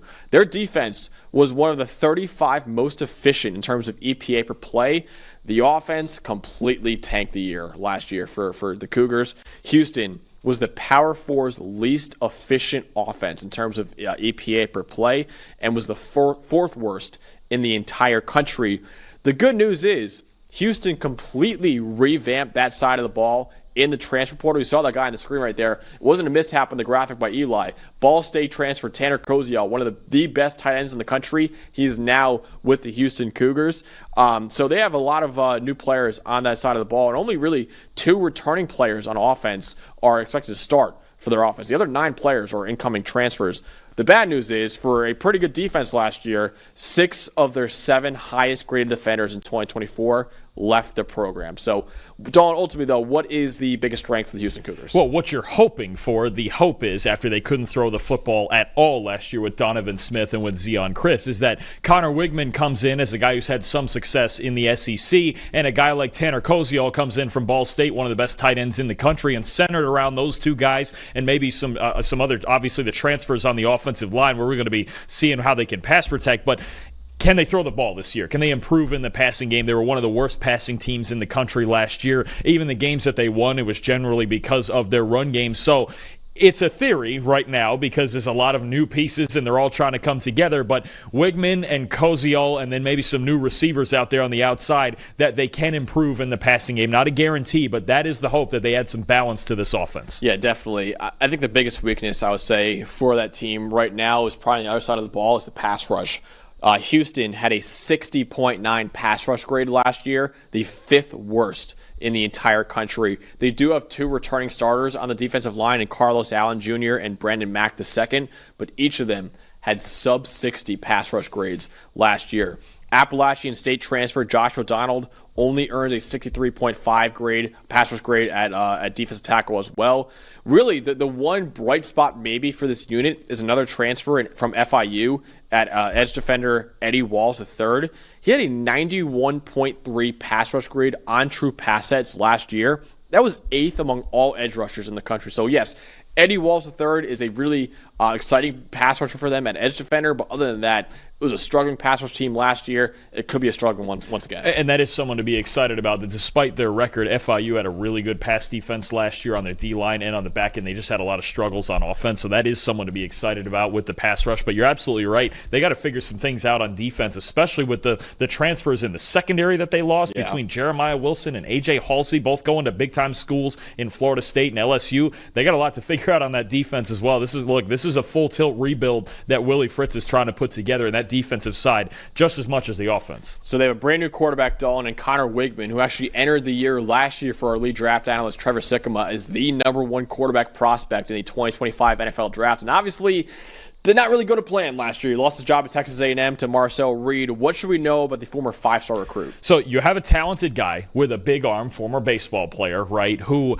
generates a ton of velocity. He's got a compact, almost like that catcher's release, right? Like right from his ear, he's got that compact delivery. He can get the ball out quick, especially when he's clean in the pocket. And you can see the arm talent, whether he's in the pocket or on the move. I really like the throwing into the intermediate range at 10 and 19-yard range, 89.1 intermediate passing grade in his career. He really, when he is anticipating and he feels comfortable in the pocket, he can make any throw on the field. Now, the 2 big problems, injuries in each of the last 2 years have been an issue. And then to me, more so than any sort of ability problem or anything like that, I just think, can he do it against the best of the best, right? So against FCS and Group of 5 competition in his career, 91.4 passing grade. You're dominating those teams. Fantastic. Against Power 4 competition, 59.6 passing grade. And in his career, a 4.6% turnover-worthy play rate. It just feels like things speed up on him. I remember even the Notre Dame game last year in week 1 when they were hosting Notre Dame and Notre Dame beat them. Everything looked fast, right? He needs the game to slow down, because when it does slow down and he feels comfortable in the pocket and he anticipates his throws, he can make any throw on the field. Yeah. He can. He's got a ton of ability. He just has to find that comfort level. So I think with Wigman, look, if they can find a way to protect him and support him, he could be really good. I think that's obviously your quarterback. You say your quarterback's the X factor. Absolutely, he could be really good, but he's got to go out there and prove it against the better teams on the schedule and not have the game look so fast for him. Definitely. One guy who should help him out a lot, though, up the seams is Tanner Koziol, transferring in from Ball State. In my opinion, a top 5 tight end in college football going into next year. Kind of a busy offseason for Tanner Koziol. He actually transferred to Wisconsin originally and then transferred again to Houston this offseason. But last year at Ball State, he was the most valuable tight end in the country among returning tight ends in our wins above average metric. 94 catches last year. Only Tyler Warren and Harold Fannin Jr. had more. And both Tyler Warren and Harold Fannin Jr. had record-breaking seasons at tight end last year. Koziol's 840 receiving yards were the 5th most among all tight ends in college football too. He is 6'7", so obviously he thrives in contested catch situations. 26 contested catches last year. That were 9 more than any other tight end in college football. So I'm excited to see what Tanner Koziel can do, and he could be the top weapon immediately for Connor Wigman. Absolutely. You know, it's funny, watching his tape, the least surprising thing that I had ever read was that he played basketball at a high level in high school. I mean, there's no way he didn't, with the contested catches, the 6'7" frame, the ability in the red zone. Some of the catches in the red zone are just absolutely ridiculous when you go back on the Ball State tape. I think he should be rightfully their top target. He's the security blanket. He's a guy you can throw to, and he's got that catch radius alone is going to get him drafted. Yeah, absolutely. This guy's a really good athlete, played baseball as well back in the day. So I think that really, he needs to be your top target on this offense if you're going to have any success in the passing game. Absolutely agree with that. So Dalton mentioned before how their defensive line has to get a little bit better as a pass rush unit, but they do have a really good run defender in the middle of it. They absolutely do. I think you talk about run defense and you talk about Carlos Allen Jr. at defensive tackle, an 80.6 run defense grade last year after a couple really good years at Kennesaw State as a run defender, and he's just someone you put right over the nose of the football or even move him around a little bit. It reminds me of another former Houston guy. He's a little bit smaller than this guy, but think about Jamari Caldwell and what he did transferring from Houston to Oregon. They find these run stoppers in the middle who can do a little bit of everything and are surprisingly athletic. Allen is a good athlete. I think there's a little more to add as a pass rusher, but when you talk about him being the anchor, you have to find in the front seven where he is lined up on any given play when you're trying to run the football, because if you do it right at him, you're probably going to have an issue. So I think Carlos Allen Jr., kind of like we talked about earlier with Dante Corleone in Cincinnati, kind of being the anchor there between the tackles, Allen plays that same role for the Cougars here. Absolutely, yeah. Only a 58.1 pass rush grade last year, but like Dalton said, the third best run defense grade among all D tackles in the Big 12 last year too. All right, bottom line time now, Dalton, for the Houston Cougars. Their win total is set at 5.5 right now, which basically, are they making a bowl game or are they missing one once again? I'm going to take the under because everything about this program, including its quarterback, Connor Wigman, for me is wait and see. Yeah, wait and see. Once they win ball games, I'll believe it, but you've got a program that Willie Fritz is trying to rebuild. I would feel a little better about them possibly making a bowl game if they didn't have such big losses in the secondary. They lost 2 really good players in the secondary, and Jeremiah Wilson and A.J. Halsey. So I think this is going to take one more year. If with some of the veterans like Wigman and Koziel, they can make some noise on offense, maybe you get to that 6-6 mark, but I'm still feeling like there's one more year to build this thing before they get onto that level. Yeah, I'm going under, too, on that 5.5. I do think they'll improve, and I think exactly probably 5-7 is probably what my prediction would be, but I don't think they're making a bowl game. If they do make a bowl game, I think Connor Wigman will kind of extend the flashes of brilliance he had in 2023 and show why some people thought he could be a first-round pick in the NFL draft and why he was a former 5-star recruit coming out of high school.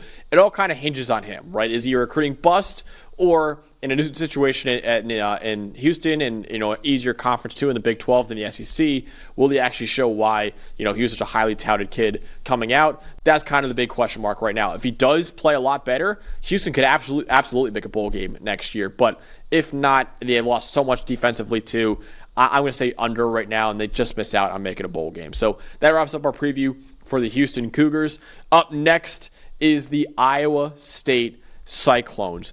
Dalton, they had one of their best seasons in program history last year. They went 11-3. They made the Big 12 championship game too.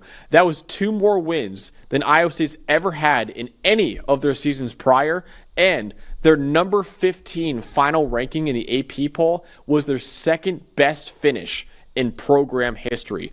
A big reason why they were so successful last year was their passing game and their pass defense. They were inside the top 35 of EPA per pass on offense and an EPA per pass on defense. Quarterback Rocco Becht is back for another year, as well as star cornerback Jontez Williams, but they lost some superstars at wide receiver and cornerback too, with Jaden Higgins gone, Jalen Noel gone, both of them now with the Houston Texans, and cornerback Darian Porter, who's one of the best cornerbacks in college football last year too. He is now in the NFL as well. But Dawn, even after losing Darian Porter, there's still really stars everywhere on this defense for Iowa State. No, absolutely. I mean, look, it's just become tradition at this point with Matt Campbell and this defense that they're going to be really good, and they're built from the back end up, right? When you talk about, okay, they're just recycling more and more corners when you think, okay, Jontez Williams and things like that on the back end. Even a guy like Dominique Orange at defensive tackle on the D-line, This defense is going to be really good. I mean, it's just where we're at now. They're designed to stop the pass. They're designed to stop these spread offenses, and I think that's really a foundation. I know Rocco Becht is coming back for a third year as a starter now, and he doesn't have these receivers, but the one thing that does give them that floor is this defense that Matt Campbell just continues to get athletes into every single year. I mean, it's just, and it's not just always one superstar guy. I mean, it's just they're a team that plays such good team football defensively, and they're always on their assignments that you just love the way they go out there and keep themselves in games. Yeah, you look at Dominique Orange, who's a defensive tackle, and cornerback Jontez Williams. Both of those guys were top 10 players in the country at their position. And then look at a guy like Caleb Bacon, too, who only played one game last year at linebacker due to a knee injury.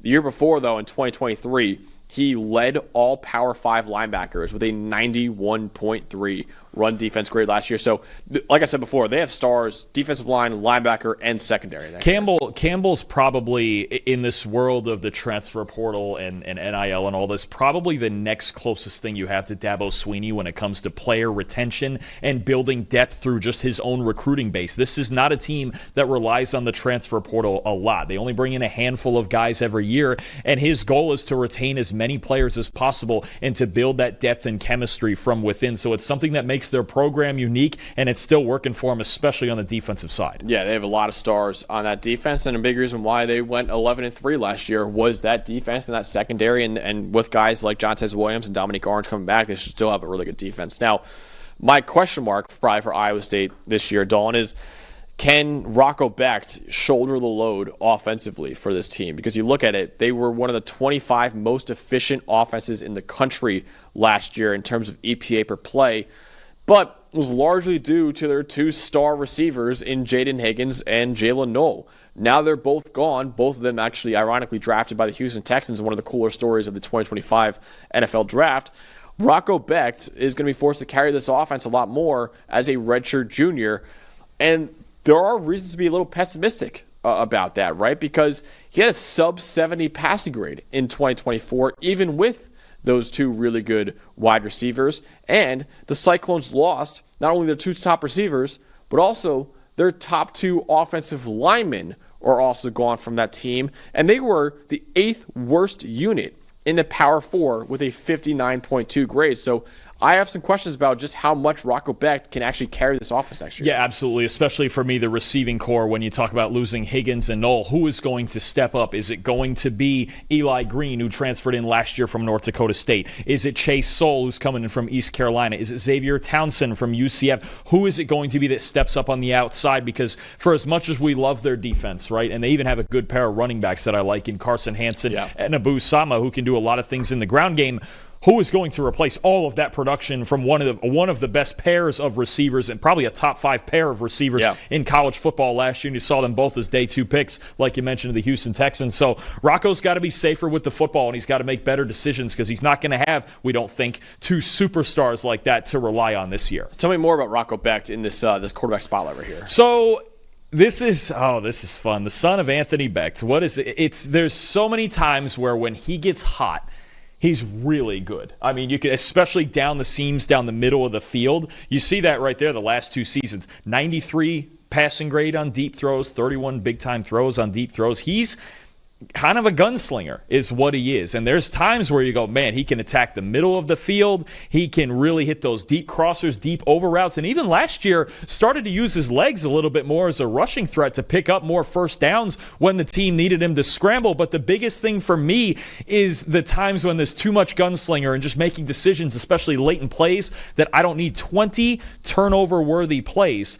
And 15 of his 19 turnover-worthy throws were under 20 yards from the line of scrimmage, right? So it's those windows that you can't predetermine throws. You can't have, trying to throw into tight windows short towards the line of scrimmage, because those are the throws that turn into pick sixes, right? So I think what you're talking about with Rocco is decision making, especially when it gets later in the play and his first read is not there. He's got to be more careful with the football. When he's hot, he gets raging hot and he's in a rhythm and he's really good. When he gets cold, it's those decisions that could cost you a game. And even in some of their wins last year, the games were roller coasters because of these turnover-worthy plays. Definitely. I think a guy's going to rely on a lot more in 2025 is his tight end, Benjamin Bramer, Really wasn't as effective as a sophomore last year due to a leg injury that forced him to miss 5 games, but he was really good as a true freshman. He was a 3-star recruit coming out. He led all true freshman tight ends in 2023 with 352 receiving yards, 68.4 run blocking grade 2, was 11th among all tight ends in the Power 5. He's a massive target to throw to at 6'7", and a very good athlete too. He's actually placed above the 99th percentile of our game athleticism score metric back in 2023.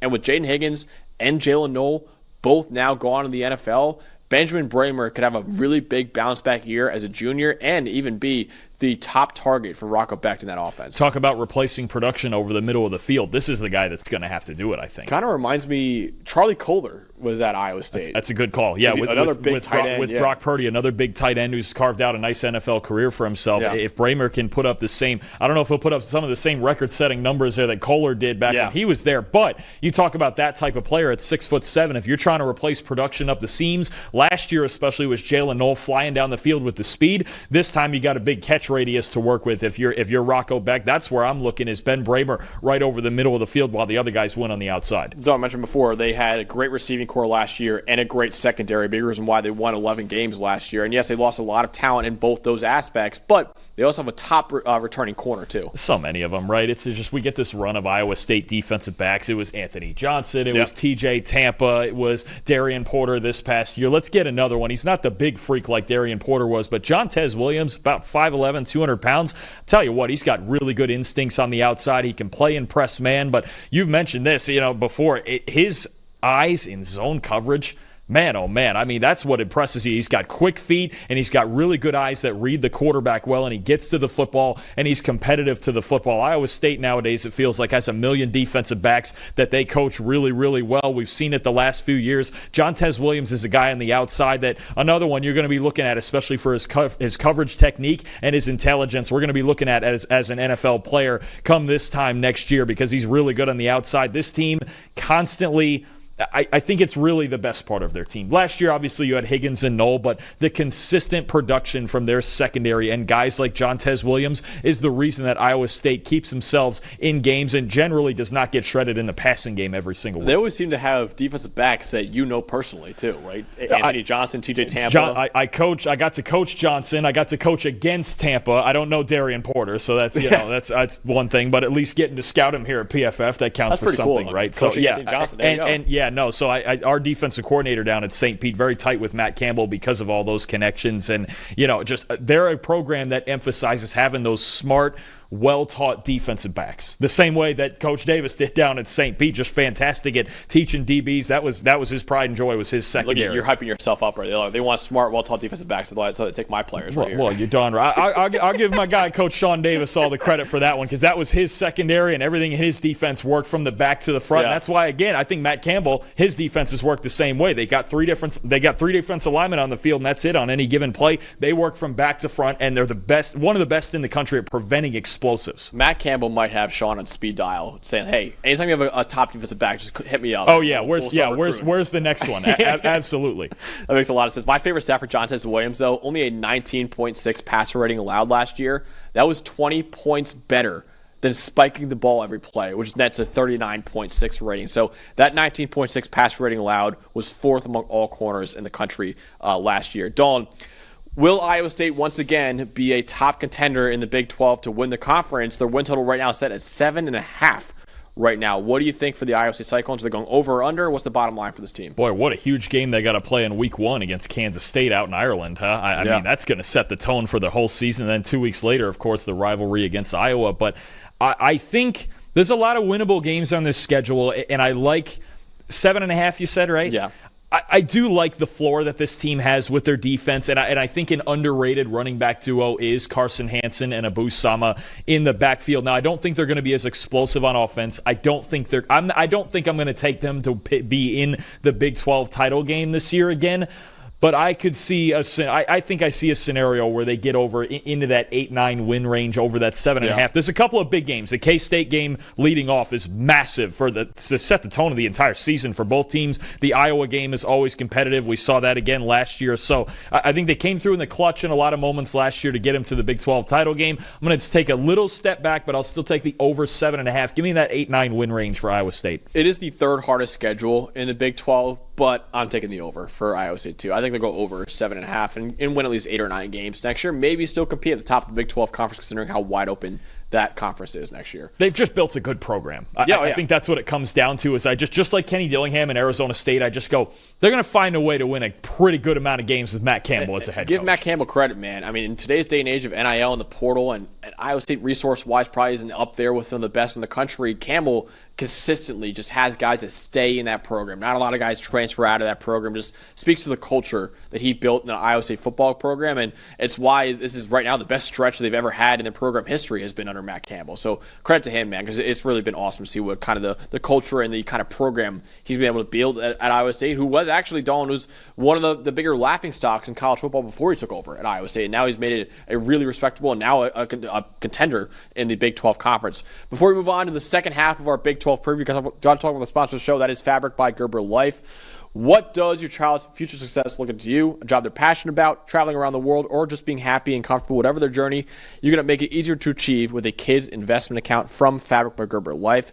By making a contribution to your child's future today, you can help give them the means to pursue their dreams, big and small.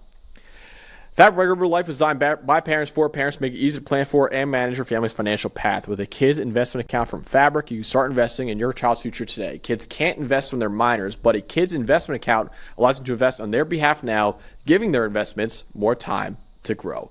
It's all online, and setting an account can take you just 5 minutes. Then you can manage your child's account and monitor their investments right from your phone. Funds can be used for nearly anything benefiting your child, from tuition and tutors to music classes, and when they're adults and out on their own, they can use the funds for anything that they need. Join the thousands of parents who trust Fabric to help protect their family. Start investing in your child today at meetfabric.com/PFFcollege. That's meetfabric.com/PFFcollege, meetfabric.com/PFFcollege. Portfolios managed by Fort Washington Investment Advisors Incorporated. Additional services provided by Apex Clear Corporation. All investing is subject to risk. Learn more at meetfabric.com. All right, next up in our Big 12 preview is, the Kansas Jayhawks right here, Dalton, who, listen, in 2022 and 2023, Lance Leipold did an outstanding job at Kansas. In fact, brought them to bowl games in both those years, their first bowl games since 2008. And he was being discussed as one of the best coaches in all of college football for turning around what was arguably the worst program in the Power 5.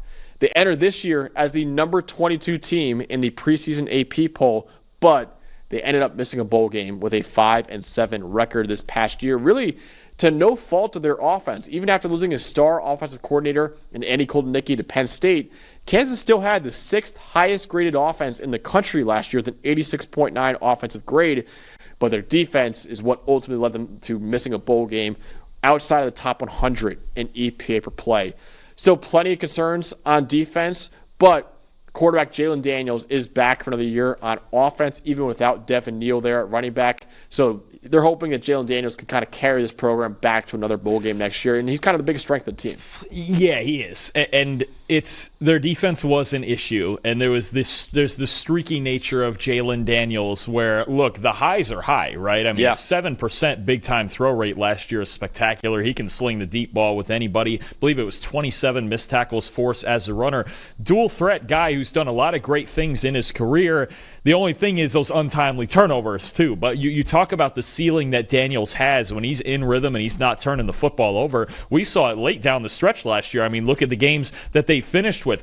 Iowa State, right? Beat them. BYU ended their hopes of getting in the Big 12 title game. Colorado ended their hopes of getting in the Big 12 title game. By the end of the year, we were looking at this team, and I was looking at them going, okay, this is a good team with a bad record. And they went 1-5 in one-score games last year. There was just a lot of games early in the year in the fourth quarter that got away from them. So they're still dangerous. They're still talented. It starts with Daniels at quarterback, and they're really well coached, especially on the offensive line, too. Definitely, yeah. 7.1% big-time throw rate last year, tied with Jackson Dart for the second best in the entire Power 4 last year. Now, the weakness is, like I said before, The bad defense last year, and maybe have gotten worse too, because they lost a lot of talented players from that defense. In fact, their 3 best defensive players are now gone from that program. And Kobe Bryant, the cornerback, who's a friend of the show, Mello Dotson as well, and then linebacker J.B. Brown. So you had a defense that was outside the top 100 in EPA per play, and then you lost your 3 best defensive players in Bryant, Dotson, and Brown.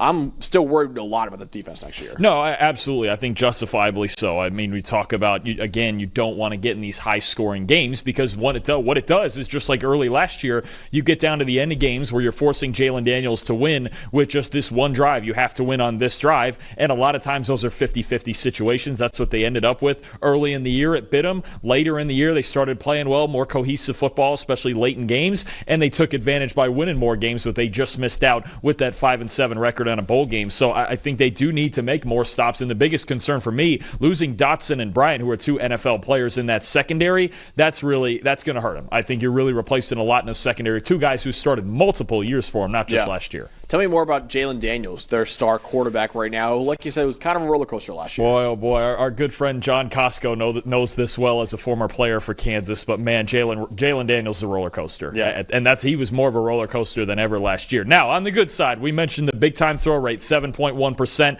Spectacular stuff. 19 explosive runs and 27 missed tackles forced on just 95 carries. Athletically, he's not the biggest guy, but athletically, he can do a lot of things on a football field that a lot of guys can't, right? The problem is, of course, turnovers. And what frustrates you last year with Jalen Daniels is a 12.4 yard average depth of target.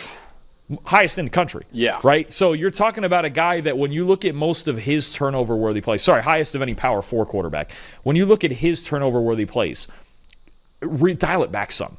Too many shots, too many home run shots downfield. You could see it. And it's frustrating because you look at certain throws. I can even remember as early as the Illinois game early last year where I go, why? What was the we're just chucking up deep balls just to do it when he's more measured and then he waits to take those deep shots when they're actually there? He's really, really good, but he runs as hot and cold as anybody, and taking too many of those big shots, especially in late game situations, can come back to hurt you. So really, this team goes as Jalen Daniels goes, and he goes a lot of different directions. That's really what you're getting at, especially with all those just home run tendencies that he tried to play with last year.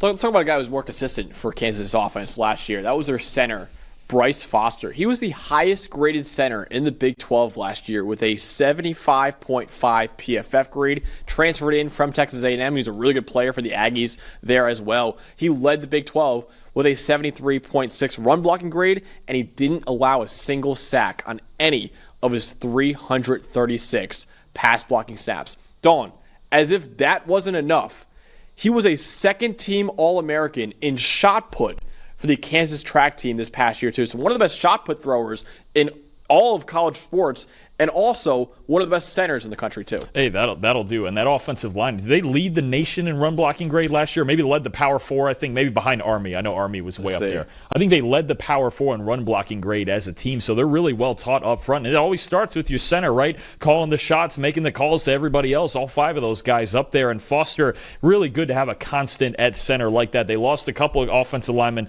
to the NFL in the draft. I know at least one to the draft, but you talk about Foster being that constant in front of Jalen Daniels, not Jaden Daniels, they wish, making all those calls. Bryce Foster is a good guy to have up there up front. 3rd best run blocking grade in the Power 4 last year, 7th best overall in the country. Yeah, I mean, just that's where it starts too. This team does want to run the football, right? You've got a guy in Daniel Highshaw coming back. Daniels can get involved in that a lot, but that starts up front always with an offensive line, and it starts with Bryce Foster at center for this team. One of the best centers in the country and one of the best shot put throwers in the country too. So Bryce Foster is a star in multiple sports for the Kansas athletic program. Who is the star defensive player for Kansas this year? Let's look at a transfer. Let's look at a guy from South Carolina. Didn't play much last year due to injury, and he was a starter at Pitt for a couple years before that. The linebacker, Bengali Kamara. And he's got, we don't see many linebackers anymore with that versatile ability. We talked about it earlier with Isaiah Glasker and BYU, but to be able to run, defend, and cover and rush the passer when you need him to. 2 years ago at Pitt, he had a 65-plus grade in all 3 of those categories. So it speaks to the versatility. They're going to need somebody up front to be the heart and soul of this defense, right? Last year it was the secondary. It was the corners, Kobe Bryant and Melo Dotson, but they need somebody else this year with those two gone.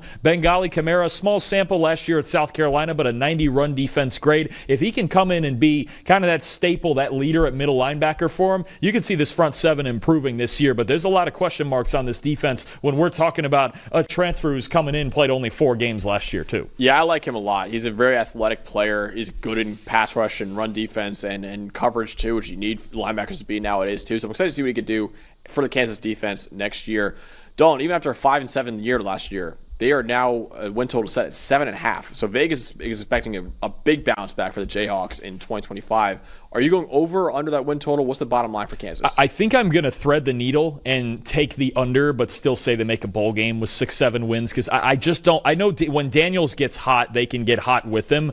But I don't see necessarily a complete football team. There's a lot of questions on defense, and I know they punch above their weight class a lot. We talk about that a lot with Kansas, but they're not necessarily elite on the outside at receiver either for Daniels to take all those deep shots. So it depends on him. If he comes back and has a bounce-back year with less turnovers and less deep shots, I think reel it back a little bit and make more throws towards the line of scrimmage in rhythm, then you talk about a team that could surpass that win total, but I'm going to thread the needle and go under 7.5, but in on a bowl game with 6 or 7. I think they'll be better because, again, the regression monsters kind of got to hit them in a good way. 1-5 in one-score games is hard to do. And there's always teams, even we talk about in the NFL, who lost a lot of one-score games last year. That's where Kansas could bounce back as late-game situations. I also think they'll make a bowl game. I also think they're going under 7.5. I don't know if they're going to go 8-4. I just think when your best part of your team is a quarterback that's wildly inconsistent and Jalen Daniels, it's just hard for me to say you're going to go 8 wins or higher than that. So they'll make a bowl game. If Jalen Daniels can cut out the head-scratching mistakes in his game, honestly,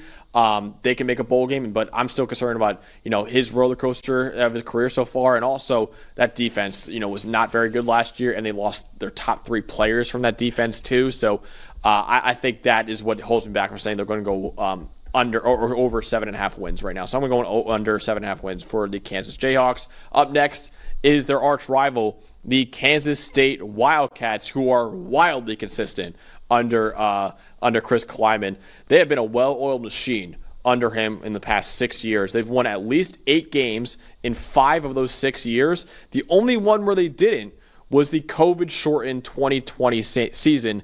Kansas State is now coming off back-to-back 9-4 seasons, and it's fair to expect basically the same in 2025. In fact, their win total, Dalton, is set at 8.5 because Vegas knows, hey, they're going to win 8 or 9 games. They always do. That's about right. Down at Kansas State. Listen, this is a program that's built off their toughness, both in the run game and on their defense, and both of those should remain true in 2025 with a really good run game, even after losing DJ Giddens to the NFL draft. Still have a really good running back we'll talk about a little bit later. Avery Johnson's a really good runner at quarterback too.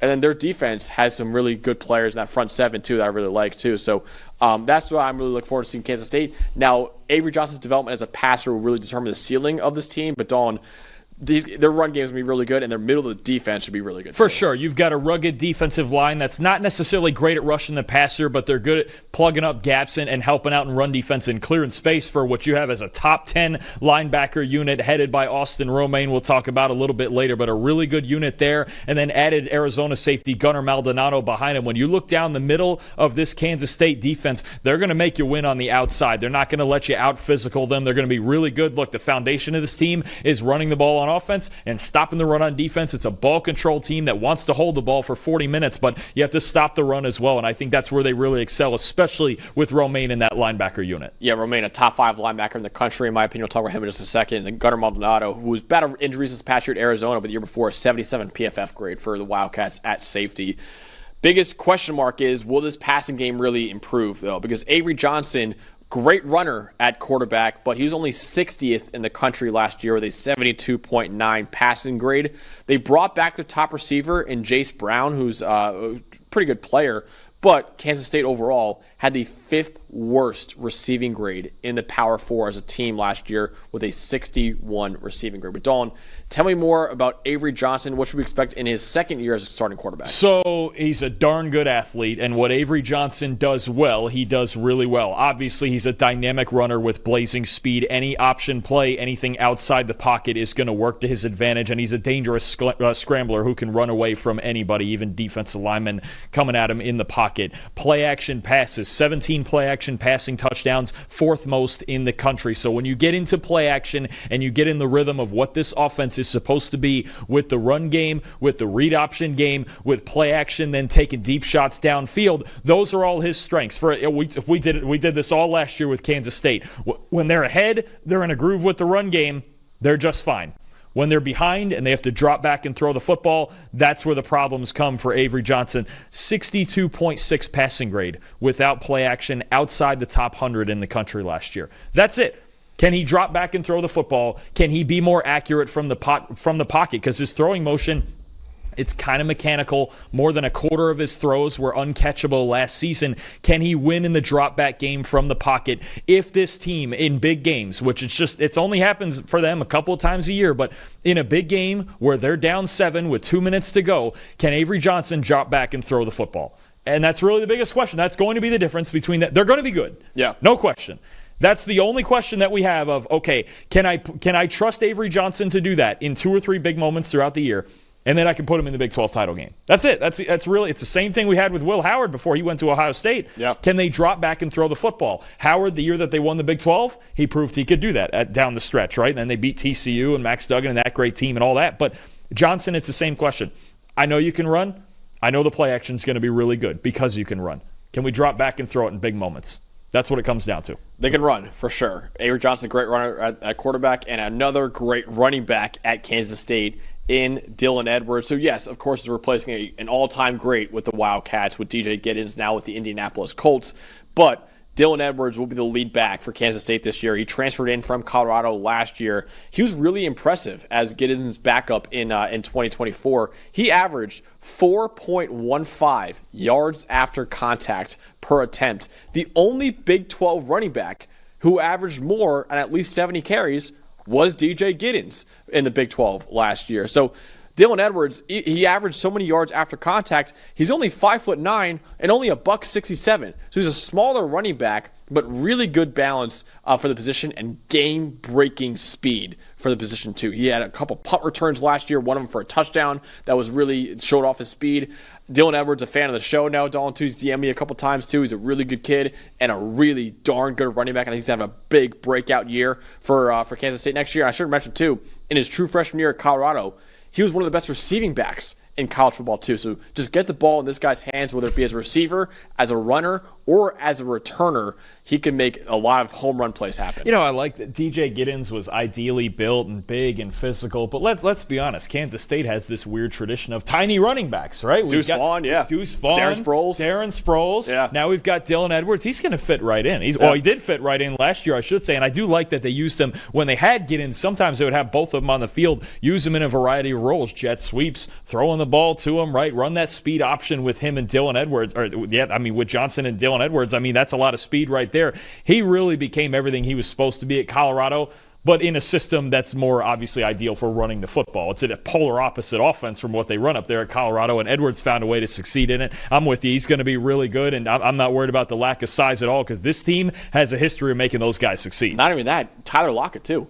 Undersized. There's something about undersized skill players. Listen, man. Chris Kleiman, I'm just saying right now, I kind of have that build at around 5'9", 170 pounds. So I might give me a call. Yeah, I got some eligibility left. I think. You need to get out on the field and get some sprints in before you do that. We got to get you some track. I'd probably run like a 6-second 40. We got to get you some track work before you're doing that. I don't know if I'd make a contribution to your team right now. But Dawn, not even the star of the team was Dylan Edwards, even though he's a great player. Austin Romaine is a superstar linebacker. Man, oh man, you're not kidding. Look at that, 90.7 run defense grade, even solid in coverage with a 72.6. But as a true sophomore last year already, one of the best linebackers in the country. And you're talking about, to me, when I watch him first and foremost, his eyes are beyond his years in the run game. Absolute tone setter, 240-pound middle linebacker, one of the best run defenders in the country. Solid in coverage, can blitz a little bit for you too. Honestly, he's everything you want in a middle linebacker. I think that's the best way to put it, especially for a physical team that wants to set that tone, running and stopping the run. You could not do better than to center your defense around Austin Romaine. Their run defense is going to be even better this year because he's got another year of experience and he's only going to keep getting better. Yeah, as a true sophomore last year, he was the highest graded linebacker in the entire Power 4 with a 91 PFF grade. He's an outstanding run defender, you said too, and then 6'2", 242. That's exactly what you want in a Mike linebacker, and Austin Romaine is that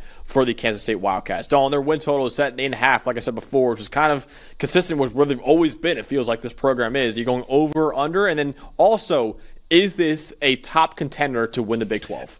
I think they are a top contender. I need to see Avery Johnson improve in the drop-back game before I call them the top contender. But this is another team that has a really high floor. And honestly, if they win week 1 against Iowa State in Ireland, it looks like they're going to start 5-0 at least. So I'm going to go over on this. And as far as the Big 12 and the end of it goes, it's just going to come down to moments with Kansas State. It came down to a few moments last year. The big one was the big upset loss to Houston. That really killed their season as far as competing for a Big 12 title. But I'm going to take the over 8.5 there. I think 9-10 wins is very, very attainable for them with their schedule. That first game, again, against Iowa State is massive for them, but they don't have the worst schedule I've ever seen, and they've got a very high floor. I would not expect this team, even in a disaster, to lose more than 4 or 5 games. I think it's very attainable. They won 9 last year, I believe, right? They won 9 games last year. So I think they can do that again. And again, it's more about moments to me than the entire performance with this team. Can you just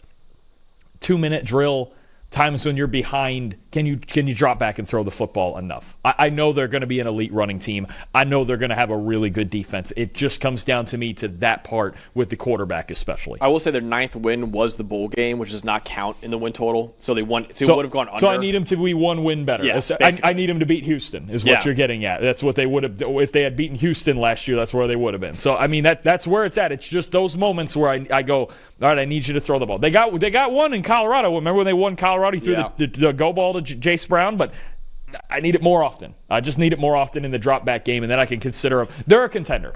Absolutely. They got a high floor. I'll take the over. I think they're good. I just need to see how good with the passing game. It's one of the biggest questions in the whole conference. Yep. Can they do it on a consistent basis? I'm taking the hard over here. I actually look at the schedule. I would say they're the favorite in 10 of their 12 games. If they win the Iowa State game starting off, which Iowa State's beaten them the last 2 years. True.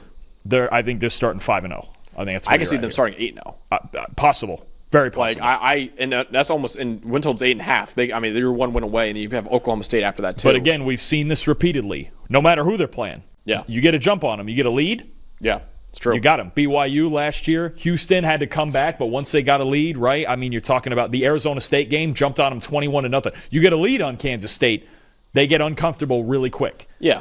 And, of course, Avery Johnson's got to take the next step as a passer. But it should be said, too, that he was only a true sophomore last year, right? He was a top 10 quarterback coming out of high school, a lot of talent with that kid. So he could take a big step as a junior, too. If he does take the next step, Kansas State can absolutely win their second Big 12 title in the last 4 years and, of course, clinch a college football playoff spot, too. But it's really kind of all hinges on how much of a development you see from Avery Johnson as a passer there. Dalton, next up is the Oklahoma State Cowboys. And Mike Gundy now heading into his 21st season as the head coach. It was a complete disaster for Oklahoma State last year. They actually entered the year as the number 17 team in the preseason AP poll. They had their worst season in 33 years and Gundy's worst ever year at Oklahoma State with a 3-9 record. They did not win a single Big 12 game last year for the first time ever that's happened in Mike Gundy's 2 decades as a head coach. They had the reigning Doak Walker Award winner and Ollie Gordon, who we thought was the number 2 player in the country going into the year. His production fell off a cliff last year. He had 1,056 rushing yards after contact in 2023. In 2024, he had 880 rushing yards total last year. The defense, though, was the far bigger issue. They were the 3rd lowest graded unit in the Power 4. That could be an issue in 2025, and the Cowboys will break in a brand new quarterback on offense, too.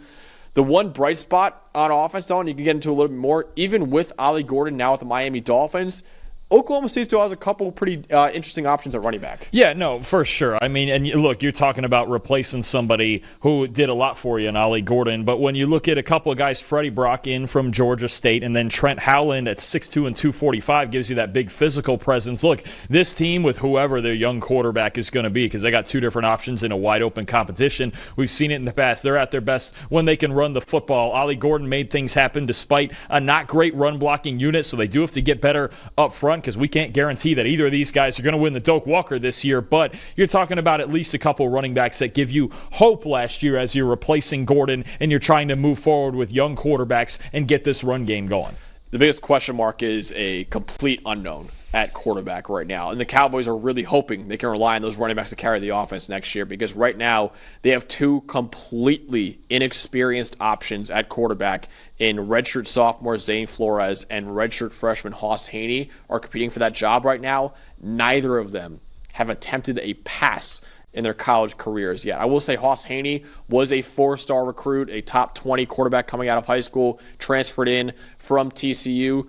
Dalton, right now the favorite seems to be Zane Flores, though, as a guy who's been in that system a little bit longer than Hoss Haney. So talk to me more about him, and maybe a little bit about Hoss Haney, too, because I know you watched him a little bit. So, yeah, I watched both of these guys, and Flores really only have high school tape because he has not taken an in-game rep, and he actually didn't get to practice the second half of last year because I believe he suffered a foot injury that ended his season. So you're talking about a traditional pocket passer with a big arm, kind of like, almost like Alan Bowman was last year, how he wants to throw it deep down the field, especially down the sidelines, and if you can protect him, he can make throws from the pocket, and he's a decent athlete. It's just inexperience is going to be a problem for both of these guys. If it is Haney, he did get some wildcat work at TCU last year, kind of like the Alex Orji role at Michigan. That's kind of what he played at TCU for him, and he's the better athlete and the better runner. So honestly, I think at some point this year, maybe even in the same game, you're going to see both of these guys, because if they're going to want to run the ball and run it heavy, I think Haney's going to help them with some wildcat and read option stuff, and then if they can find a way to protect Flores in the pocket and get some people open, he can make the throws from the pocket. But I think you actually do see both of them because there's such a lack of experience, and I think this competition may not just be in training camp. It may go into the season, and I think we're going to see a lot of both of these guys, honestly. I expect to go into the season, honestly, and with neither of these guys attempting a pass in their college careers yet, who knows what's going to happen at quarterback for Oklahoma State this year, but they should have a really good run game, and if Hoss Haney plays at quarterback this year, could have a really dynamic read option game with him and Freddie Brock, who transferred in from Georgia State, started his career actually at Maine. Then he started as Georgia State's backup running back in 2023. Dalton, in that year, he really broke out in the famous Idaho Potato Bowl against Utah State. He had 276 rushing yards in that victory over Utah State in the Potato Bowl. So he really broke out that year and showed, hey, I am the guy to be the number one running back next year in 2024. And he was the full-time starter this past year and had another really good season with, he's 11th among all Group of 5 running backs with 3.98 rushing yards after contact per attempt.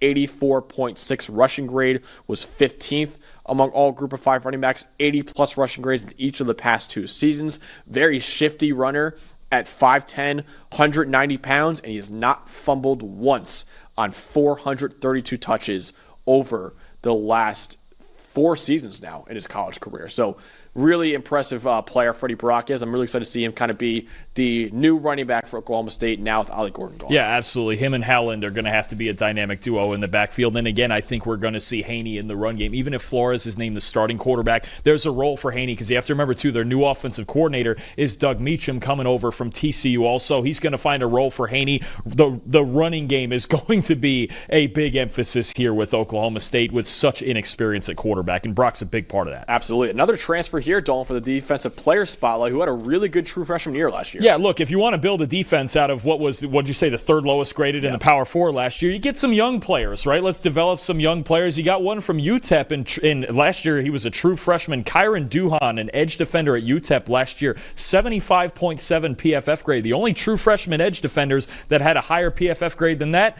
Colin Simmons and Dylan Stewart. And those are the 2 best edge players in the country. So in pretty good company there. Obviously, Conference USA isn't the Big 12, but Duhan was really good. He's strong. He's 6'1". He's 255 pounds. He's got a really good first step. I think he showed you a lot in the run and the pass game that if he can bring that up to the next level, and if you're Oklahoma State, you're hoping you're having for at least 2 years. But these are the types of young players like Duhan that they need to build around, right? Because this defense, I don't know that it's going to turn around in one season, honestly. I think it's a defense where you're trying to find young players who are going to be you're trying to retain, you're trying to get the retention going, and then develop it as time goes on because they're rebuilding that whole unit. But up front, a guy like Duhan can really help you off the edge. All right, Dawn, let's do bottom line time now for the Oklahoma State Cowboys. After a 3-9 year, the win total is now set at 5.5. So basically, Will they bounce back and make a bowl game, or will they also have another rough year? Yeah, I mean, I hate to be so quick about it, but I'm taking the under here. Same. I mean, you're talking about you have no experience. You're coming off a 3-win season. You have no experience at quarterback. You have no experience at not no experience, but you're losing Ollie Gordon at running back. You lost your top 2 receivers in Dejon Stribling and Brennan Presley. Good players too. Yeah. Great players. Stribling, I think, is going to have a really good year at Ole Miss. You're got a defense that is you're completely rebuilding. That we have no idea. I mean, I really, honestly, their defense, I have no idea what to expect. Yeah. It's a bunch of new faces. They struggled last year. I'm going to take the under here, under 5.5. I'm actually a little surprised the number is even this high, considering their defense and their quarterback situation. But unless Flores goes in there and as a redshirt freshman is some sort of spectacular, I would have a hard time seeing Oklahoma State making a bowl game. I do. And I kind of get why, because this was such a catastrophe for Oklahoma State last year, and this is not what they've been in years past. We're so used to them, like some of these other programs, being just always at least solid, right? Yeah. If they're not at the top of the Big 12. Because I remember 2 years ago they were in the Big 12 title game. I mean, they lost to Texas in the Big 12 title game 2 years ago. So it's not like it's that long ago that they were really good. But you look at this roster, and there's just so many question marks. They have not had a losing season since 2005, before last year. They've won at least 7 games in every season since 06 until 2024. So they've won like 11, 12, 10 games consistently in that span too. So I get what the sports books are saying. Okay, they're going to bounce back after a horrible year last year, and it'll just be an outlier for them. But if you really look at the roster, I don't have a lot of confidence in this roster right now. I think this might be the worst team in the Big 12 once again. So I'm going to go under, and I'm pretty confident in the under right now too, which is unfortunate for Oklahoma State. And this might be, unfortunately, the last year we see Mike Gundy at that program after being such a storied head coach in their history, and he's been an amazing coach in their history too. But I just look at that roster right now, and that win total of 5.5. I don't really see Oklahoma State making a bowl game next year. Maybe they'll surprise us and make a bowl game, but I just don't see it happening in 2025. All right, next school we're talking about here is the TCU Horned Frogs. So, yes, they had a hangover in 2023 with a 5-7 record after making it all the way to the national title game in 2022. TCU did bounce back this past year, though, with a 9-4 record that included a New Mexico Bowl victory over Louisiana. Both the offense and the defense really pulled their weights last year. You can see both of them with 80-plus PFF grade right there. They're both top 40 in PFF grade and EP per play in offense and defense. And both units have pretty good players and pretty good pieces returning, too. The offense is one of the best quarterbacks in the Big 12 in Josh Hoover, and some really nice weapons for him to throw to. And the defense has a really good secondary, Dalton, headlined by a top 10 safety in Bud Clark. Absolutely, and that's a unit that you're looking at, and you're like, wow, that was really improved, in part because of Clark moving from the slot to free safety last year, but you're also getting a transfer corner and Elijah Jackson going, and I think this was very quietly. I think they have a top 10 coverage grade in the country last year. Fifth in the country in coverage grade last year. So you got a team. We've talked about a lot of teams that can run and stop the run. This team can pass and stop the pass, and the improvement in that secondary. And honestly, does it feel like TCU kind of went under the radar last year? I know a lot of people have talked about Baylor and Sawyer Robertson and them getting hot down the stretch, but it feels like one of the stories that got looked over in college football last year was the bounce back after the hangover of TCU and going out there and going 9-4 last year. This is a team that, look, they got a tough schedule, but led by this secondary and a potentially explosive offense, they could contend in the Big 12. I think their ability to pass and stop the pass is as good as anybody in this conference. I would agree with that. Yeah, their coverage unit is really good, which is good considering their biggest weakness is their pass rush right now. Horned Frogs had a 26.3% pressure rate last year. That was the 6th worst mark in the Power 4. And the other problem is they really didn't do much in the transfer portal to address that issue either. So it's good they have a really good secondary because they need that, or else his pass defense will completely fall apart. But their pass rush right now is just kind of lacking. Yeah, absolutely. And it's like you mentioned, it's great to have the great secondary like that to give them time. So if somebody could emerge for them up front, that would be fantastic because they're playing a lot of good quarterbacks this year. You don't want to leave clean pockets and expose your secondary too often. But no, they need to find a way to get more pressure up front. It's really hard to win big games when you're not getting enough, when you're not disrupting quarterbacks enough in the pocket. Definitely, Dalton. So let's talk more about what might be the second best quarterback in the Big 12 next year in Josh Hoover. Where would you rank him? I'll tell you, I think he's got an argument. I think Josh Hoover was, out of all the 68 quarterbacks that I watched, or 68-plus quarterbacks that I watched for this process, he was one of the more intriguing ones. 13th best passing grade in the country. I think that just gets completely overlooked when you look at Josh Hoover. His ability to throw the ball down the middle of the field is what really impresses me, right? There's certain quarterbacks that just have that ability to fire it down the middle. 91.5 passing grade down the middle third of the field last year. 5th best in the country. You're talking about the elite guys, the Shedeur Sanders and Jackson Darts and guys who are putting up huge numbers over the middle of the field. Jake Retzlaff was another one last year for BYU. I talked about this with, when you can win down the middle of the field, you're at a huge advantage. You see the slants and seam routes and deep posts that TCU, and he does it quickly too. He's got one of the fastest average time to throws in the country. So I think when you talk about Josh Hoover, they want to get explosive, but they want to do it quickly. He's really good at doing that. Now, he doesn't give you a lot of improvising, and his look-offs and his eyes and manipulating defenders could be a little bit better. 10 of his 18 turnover-worthy plays came against man coverage, so he can kind of stare down guys in man coverage and kind of not be sure where to go. He's a lot better against zone than man, but I think you're talking about a quarterback that's underrated. We didn't talk about this TCU team a lot last year. They were kind of out of the playoff race early, but Hoover, as the season went on, got a lot better, and I like his ability to attack down the middle of the football field. Yeah, he had the 2nd best passing grade in the Big 12 last year. The only one who was higher was Shedeur Sanders, right? So I would make the argument he's probably the 2nd best quarterback in the conference behind Sam Leavitt right now going into next year. And he has a really good weapon to throw to in Eric McAllister. And yes, they did lose a lot from that receiving core in Savion Williams and Jack Besh and J.P. Richardson.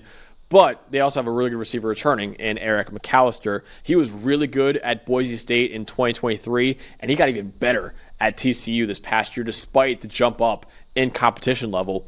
84.1 receiving grade, was 3rd among all Big 12 receivers. The only two who had more were Tedder McMillan and Jaden Higgins, and both those guys were top 35 picks in the 2025 NFL Draft. Eric McAllister also was 2nd in the Big 12, both in yards per route run and with 8.9 yards after the catch per reception. So, like I said before, Besh with Williams and Richardson, all three of them now in the NFL. I really think Eric McAllister is going to have a huge breakout year as the top option, unquestionably, for Josh Hoover next year. He's their number one. Another player I'm going to give you to look at is Joe Manjack, who's coming in from Houston. I think that was a solid pickup to get. He's been a solid starter down there for Houston for the last couple of years and now coming into TCU. But no, McAllister, is clearly the number one guy here. Again, really good at Boise State, really good last year for TCU. He's going to be the top target in this offense. But Dalton, the star player probably this entire team is Bud Clark, who was phenomenal last year. Yeah, and you just love to see a guy who maybe had been struggling in a different role and then moves positions and finds the ideal role in this defense. And now that he's playing free safety instead of in the nickel, he really took off last year. 90.1 coverage grade, led all qualified safeties, and he was the 3rd most valuable safety in the country behind Caleb Downs and Michael Taft, who are 2 absolute superstars, right? What he sets up for their defense as a free safety, and even coming down to hit, I'll tell you what, he's a heat-seeking missile when he's coming down towards the line of scrimmage too. Bud Clark is a really versatile player that you're going to hear about in next year's NFL Draft as a free safety, and even that experience as a nickel can help him a little bit down towards the box and if they need him to play man-to-man, but love the way the position switch really worked for him last year. He's in his ideal spot now, and he's the center fielder in that defense who's going to do a lot of things around the ball for them. Yeah, 90.1 coverage grade, the best in the country last year, and then also was the 3rd most valuable returning power force safety, the only 2 above him, Caleb Downs and Michael Taft, who were 2 top 5 safeties in the country. Bud Clark is a top 10 safety in the nation heading into next year.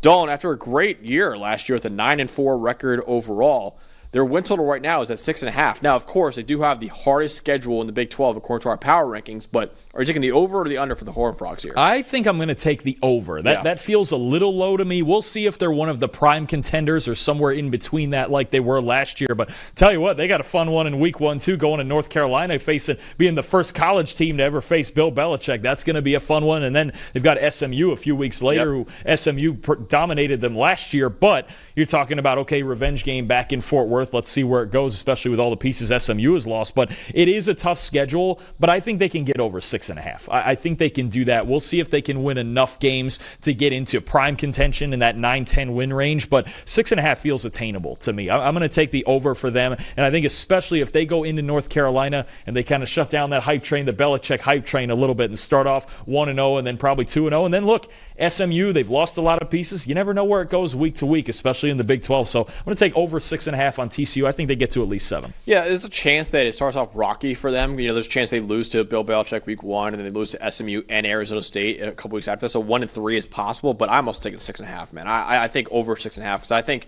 there's a lot of talent on this team, both offensively and defensively, in that coverage unit, in that their quarterback is one of the best in the conference too, and Eric Callis is a really good player too.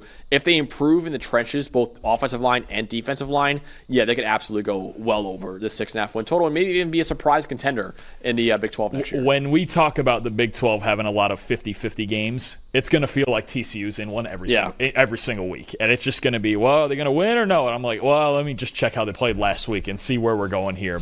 And again, obviously, there's always injuries and luck and the ball bouncing a certain way. But they're one of the teams, them and Baylor feel like the two where it's like, we're right in between on you. Are you? Are you not? Are you going to win enough close games to be in prime contention? Obviously, we're going to find out the hard way. But I think 7 or 8 for them is certainly attainable, especially after winning 8 during the regular season last year. Definitely. Yes, I'm taking the over on TCU, over 6.5. Dalton's also taking the over for them there too. Next up is a really fun one. That is the Texas Tech Red Raiders. So very solid year last year, Dalton, with an 8-5 record. And usually here in this segment, I usually talk about what happened last year.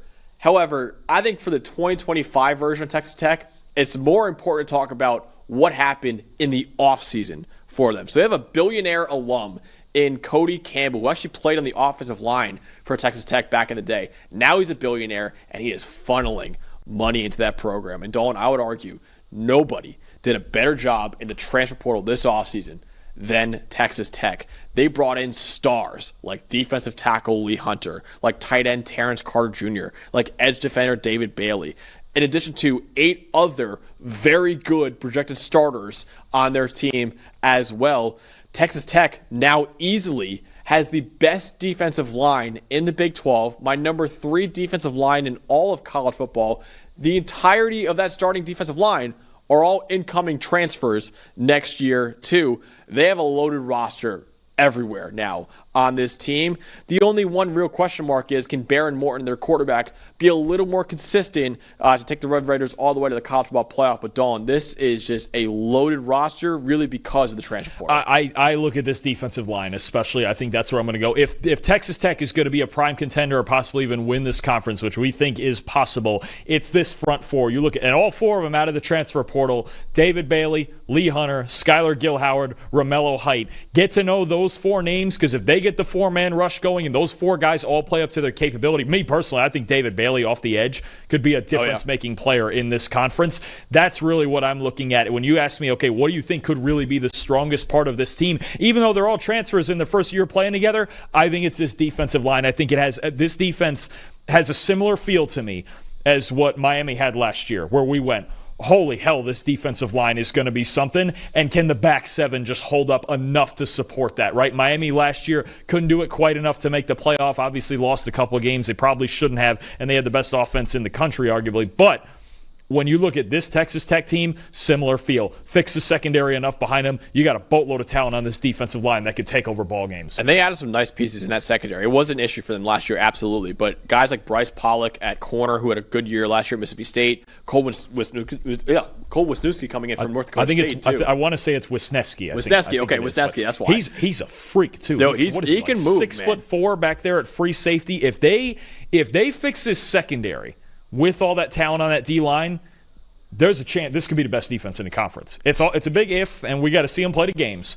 But that front 4 could start taking over games. And again, it's just like Miami for me last year, where I'm like, just please be good enough on the back end. Please, because it'll be a lot of fun to watch this team. They had the 10th worst coverage grade in the country last year and the 4th worst in the Power 4. It should be better, but even if it's not, I mean, that defensive line is so good that it could help out a lot with that coverage unit. But Dawn, biggest question mark is, can Baron Morton just be consistent enough to lead the team to a Big 12 title? So he actually had a very solid 79.7 PFF grade last year, but he was still inconsistent. In fact, He had 6 starts last year with an 80-plus passing grade, 5 starts last year with a sub-60 passing grade too. So you want to get a little more consistent for Behren Morton right there. Talk to me more about him, though, and why he was a little bit of a roller coaster for Texas Tech. So we'll talk about the skill set first. I actually think when you watch him, and it's funny to compare him to a player he was playing behind earlier in his career in Tyler Shuck, I think he's kind of sort of a less athletic version of Tyler Shuck. He's got a big arm from the pocket. 90.1 clean pocket passing grade was second in the Big 12, I believe, behind Shedeur Sanders last year. It was behind Shedeur Sanders, and 19th in the country. And 14 of his 20 big-time throws outside the numbers. He wants to sling the ball vertically outside in these go routes in this offense, and he's going to have to do it this year with a new offensive coordinator, Zach Kittley, now the head coach at FAU. Hopefully he can turn that program around. But I think when you look at Morton, you've mentioned it, it's the lack of consistency is two things that are a problem. One, 40 PFF grade under pressure last year, well outside the top 100 qualified passers. And two, you have this thing with him where you look at his grades on any given week, and it's either somewhere in the 80s, 85, or it's somewhere below 50, like a 45. Like, there's just no in between. There was a roller coaster where it's we're going to win or lose today because it's whether good Behren Morton or bad Behren Morton shows up. And it's that lack of consistency any given week that's an issue. If he can find that, and they can protect him enough to keep him in those clean pockets, because he's not that great an athlete. He's not going to escape and make plays outside the pocket too often. But I just think it's that. It's just which Behren Morton do you get on a week-to-week basis? And we're going to see it, I think, especially in some tough road games that they have, which one shows up. If it's the good one more often than not, they can absolutely compete for a Big 12 title. That's the question I'm going to have week to week. It's almost like waiting for the trap door to fall with him. I'm serious, because it's like there's some weeks where I'm like, man, you know what? He's pretty darn good. And then there's some other weeks where I'm like, why? How is this the same player? It's this Jekyll and Hyde thing that I think is the one thing that worries me the most about this team. One guy show up out a lot, though, is a transfer, obviously, and Terrence Carter Jr., the tight end, 86.4 PFF grade over the last 2 years, third among all tight ends in the country, only 2 above him. Harold Fannin Jr. and Tyler Warren. Good player. 2 top 70 picks in the NFL draft, 2 record-setting tight ends in college football last year. He is incredibly dangerous after the catch. 18 forced missed tackles, was third among all tight ends in the country this past year, and he had 606 yards after the catch since 2023. Only 4 returning FBS tight ends were more valuable than Terrence Carter this past season, according to our wins above average metric. Not a very good run blocker right now, but he's an extremely athletic tight end who should be one of the top options, which should be a pretty interesting Texas Tech receiving corps this year. Definitely fun to watch him at Louisiana the last couple of years. He's a really darn good athlete, and I think he's a guy, if you're talking about Behren Morton, just, hey, take some easy throws and just take the game out of his hands and put it in Terrence Carter's hands. He can make a lot of things happen after the catch. I think that's something that was missing last year, right? And it's weird because they had Jalen Conyers, and it felt like they didn't really know how to use him at times. I think if they can do it this year with Terrence Carter under a new offensive coordinator, they can really have a lot of success making plays happen after the catch as well. Don, tell me more about one of these top defensive linemen. We could have gone with any of the 4 they have in that defensive line right now. But we could have done this whole preview about their defensive line, honestly. But I'll go with one of your favorite players. He was your number 5 defensive tackle in the country. Lee Hunter, transferring in from UCF. 58 run defense stops the last 2 years. Leads all Power 4 defensive tackles, actually FBS defensive tackles, and 49 pressures,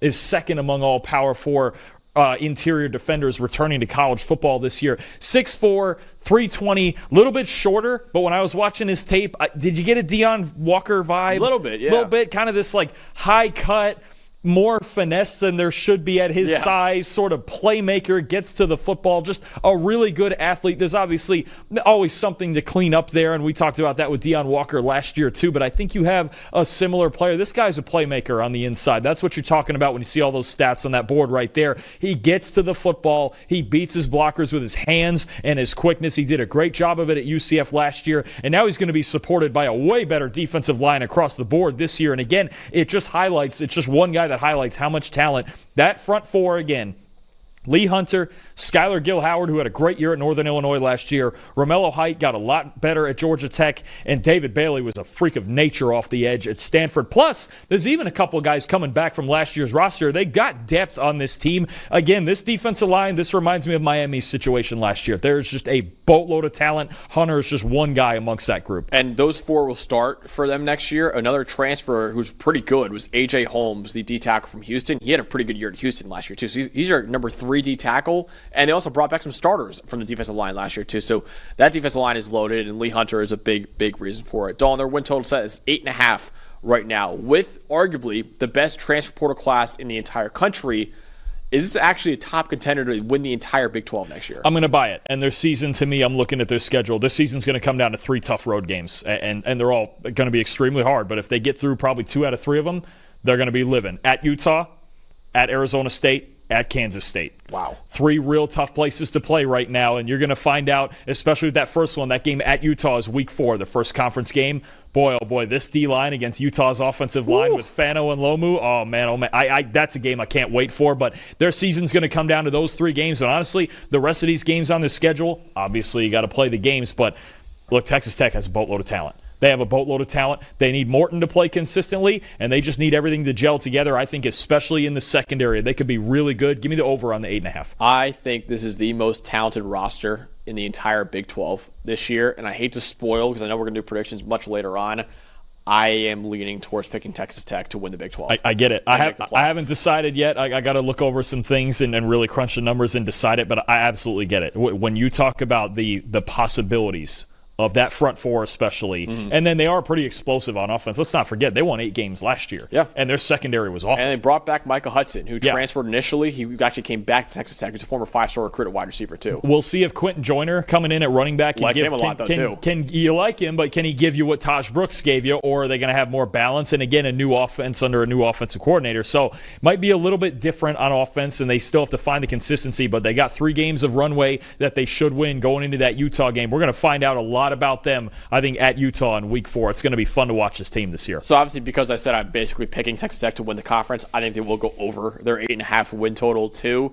And the other thing I should mention too, Texas Tech has the second easiest schedule in the Big 12 according to our power rankings too. So that does go in the favor of the Red Raiders, who should be one of the best teams in the Big 12 next year because of how loaded that transfer portal class is coming in. And it kind of reminds me a lot of like the Florida State team a couple years ago. They brought in so many unreal transfers, and they all hit. And that's why in 2023 they're one of the best teams in the country. Don't know if they'll be that good, Texas Tech, but I do think they'll be one of the top contenders to win the Big 12. And right now, my pick to win the Big 12 next year. So the second easiest schedule in the Big 12 belongs to Texas Tech. The easiest one belongs to UCF, who we're talking about right now.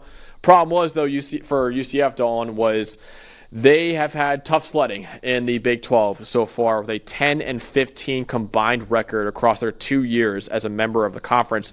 They had a winning record in their final 6 years as a member of the AAC before they moved over to the Big 12. A 4-8 record this past year ultimately led to head coach Gus Malzahn being shown the door, and former Nebraska head coach Scott Frost was brought in as his replacement. Frost, kind of a disaster at Nebraska. He has not coached in the past 2 seasons either. The reason why he was hired at UCF, though, was he was incredible with the Knights and has plenty of familiarity with that program. He was a 2-year coach for the Knights back then, and in 2017, he led them to their best ever season with a perfect 13-0 record. They won a national championship. They claimed they won a national championship, too, because they got left out of the college football playoff that year, and a lot of people thought they should have been in the playoff with a perfect record that year. So he'll try to turn around UCF once again in 2025, and they should be able to rely on what should be a solid rushing attack, even without R.J. Harvey, who's now with the Denver Broncos right now, but finding some semblance of a passing game, that's going to be the question. No, absolutely. I mean, when you look at what they still have in Miles Montgomery, you're bringing in an athletic quarterback. It's an open competition at quarterback, but I think Taven Jackson, who was the backup to Curtis Rourke at Indiana last year, brings enough athleticism. I believe he's the favorite right now, but we'll see as the more veteran option. They also have Cam Fancher transferred in from FAU, but I would favor Jackson there. I think that's what you're talking talking about. And look, under Gus Malzahn, they wanted to run the football, and they did a pretty darn good job of it. That was probably the best part of their team last year. Trying to do it again this year. If they can do that, then you can start to establish a passing game around it. But Scott Frost is going to want to come in with this team and run the football. You're darn right. Yeah, Miles Montgomery, 76 rushing grade last year as R.J. Harvey's backup, and they brought in Jaden Nixon from Western Michigan. He had an 80.5 rushing grade for Western Michigan in 2024. Now, the question mark is, will the passing game improve, right? Because they had the 8th worst passing grade in the Power 4 last year, the 60.4 mark, and the 11th worst receiving grade at 66.1. They do have brand new starters at quarterback, wide receiver, and tight end, all of them coming in from the transfer portal, but none of them were really high-impact players at their previous schools either. So it really is kind of the question mark right now. And Dawn, Taven Jackson, who played a lot at Indiana actually before 2024, what should we know about him as probably the new starting quarterback for his UCF? Yeah, he's got 6 career starts under his belt, and in a couple of high-leverage moments for Indiana last year when Curtis Rourke got hurt, especially the start he made against Washington, played solid football, right? He can function. I believe he was a former 4-star recruit. His dad was an NFL player. His brother is currently an NBA player, Trace Jackson Davis. So when you're looking at Taven Jackson, the athletic talent and the arm talent are both there. It's a matter of a lack of experience. Again, only 6 career starts, and if reeling down that arm sometimes. He's got a strong arm that can sling it deep down the field, but the accuracy can be an issue. He throws balls over the middle high a bit. A lot of times when he misses high, which has led to a 5.6% turnover-worthy play rate in his career. If he can improve his ball security and his accuracy, then you're talking about an athletic player who can do some things for you. But you're talking about now, okay, A, is he the starter? Is he going to win this job? Right now he's the favorite. He's got to win the job first. And then B, he hasn't done it really on a week-to-week basis at all outside of a handful of starts at Indiana. So I think what you're talking about with him is potential, a lot of athletic potential, and that's something good to bank on. But this quarterback situation really is kind of a mystery right now, and we were assuming it's Taven Jackson. Ja'Curry Brown is returning from last year's team. FAU transfer Cam Fancher, but he struggled at FAU before getting hurt last year. So open competition. I think Jackson's the favorite, but there's a lot of flaws there to clean up with him too. Definitely. He should be able to rely on a good ground game, though, with Miles Montgomery back. He probably won't be as good as R.J. Harvey, who is one of the greatest running backs in program history. But he and, like I said before, Jaden Nixon should be a really good backfield for the Knights down there in Orlando. Montgomery has an 89.6 rushing grade over his last 2 years at UCF and Cincinnati. That's 9th among all Big 12 backs with at least 100 carries in that span. 31% forced missed tackle rate over the last 2 years is tied for 7th among all Big 12 running backs in that same group. Really good athlete at 5'11" and 205 pounds. And he is not afraid of physicality. In fact, Dawn, I love watching kind of the highest graded plays for each of these players we're talking about.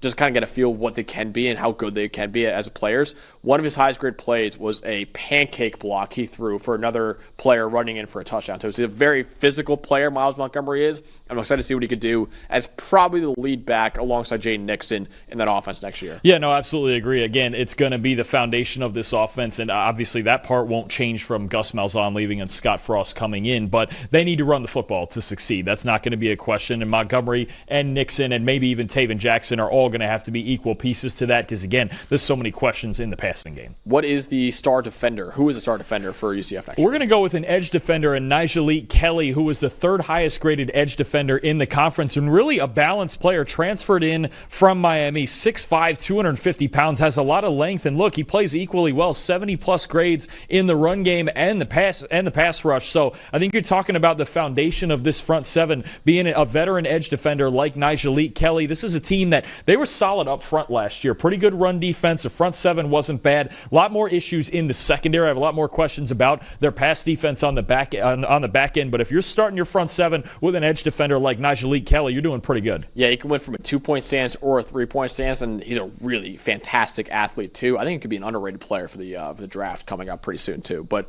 let's look at UCF, Dawn. What is their win total right now? Set at 5.5. So basically, will they make a bowl game under Scott Frost in his first year back with the UCF Knights, or will they miss one once again? This is a tight one.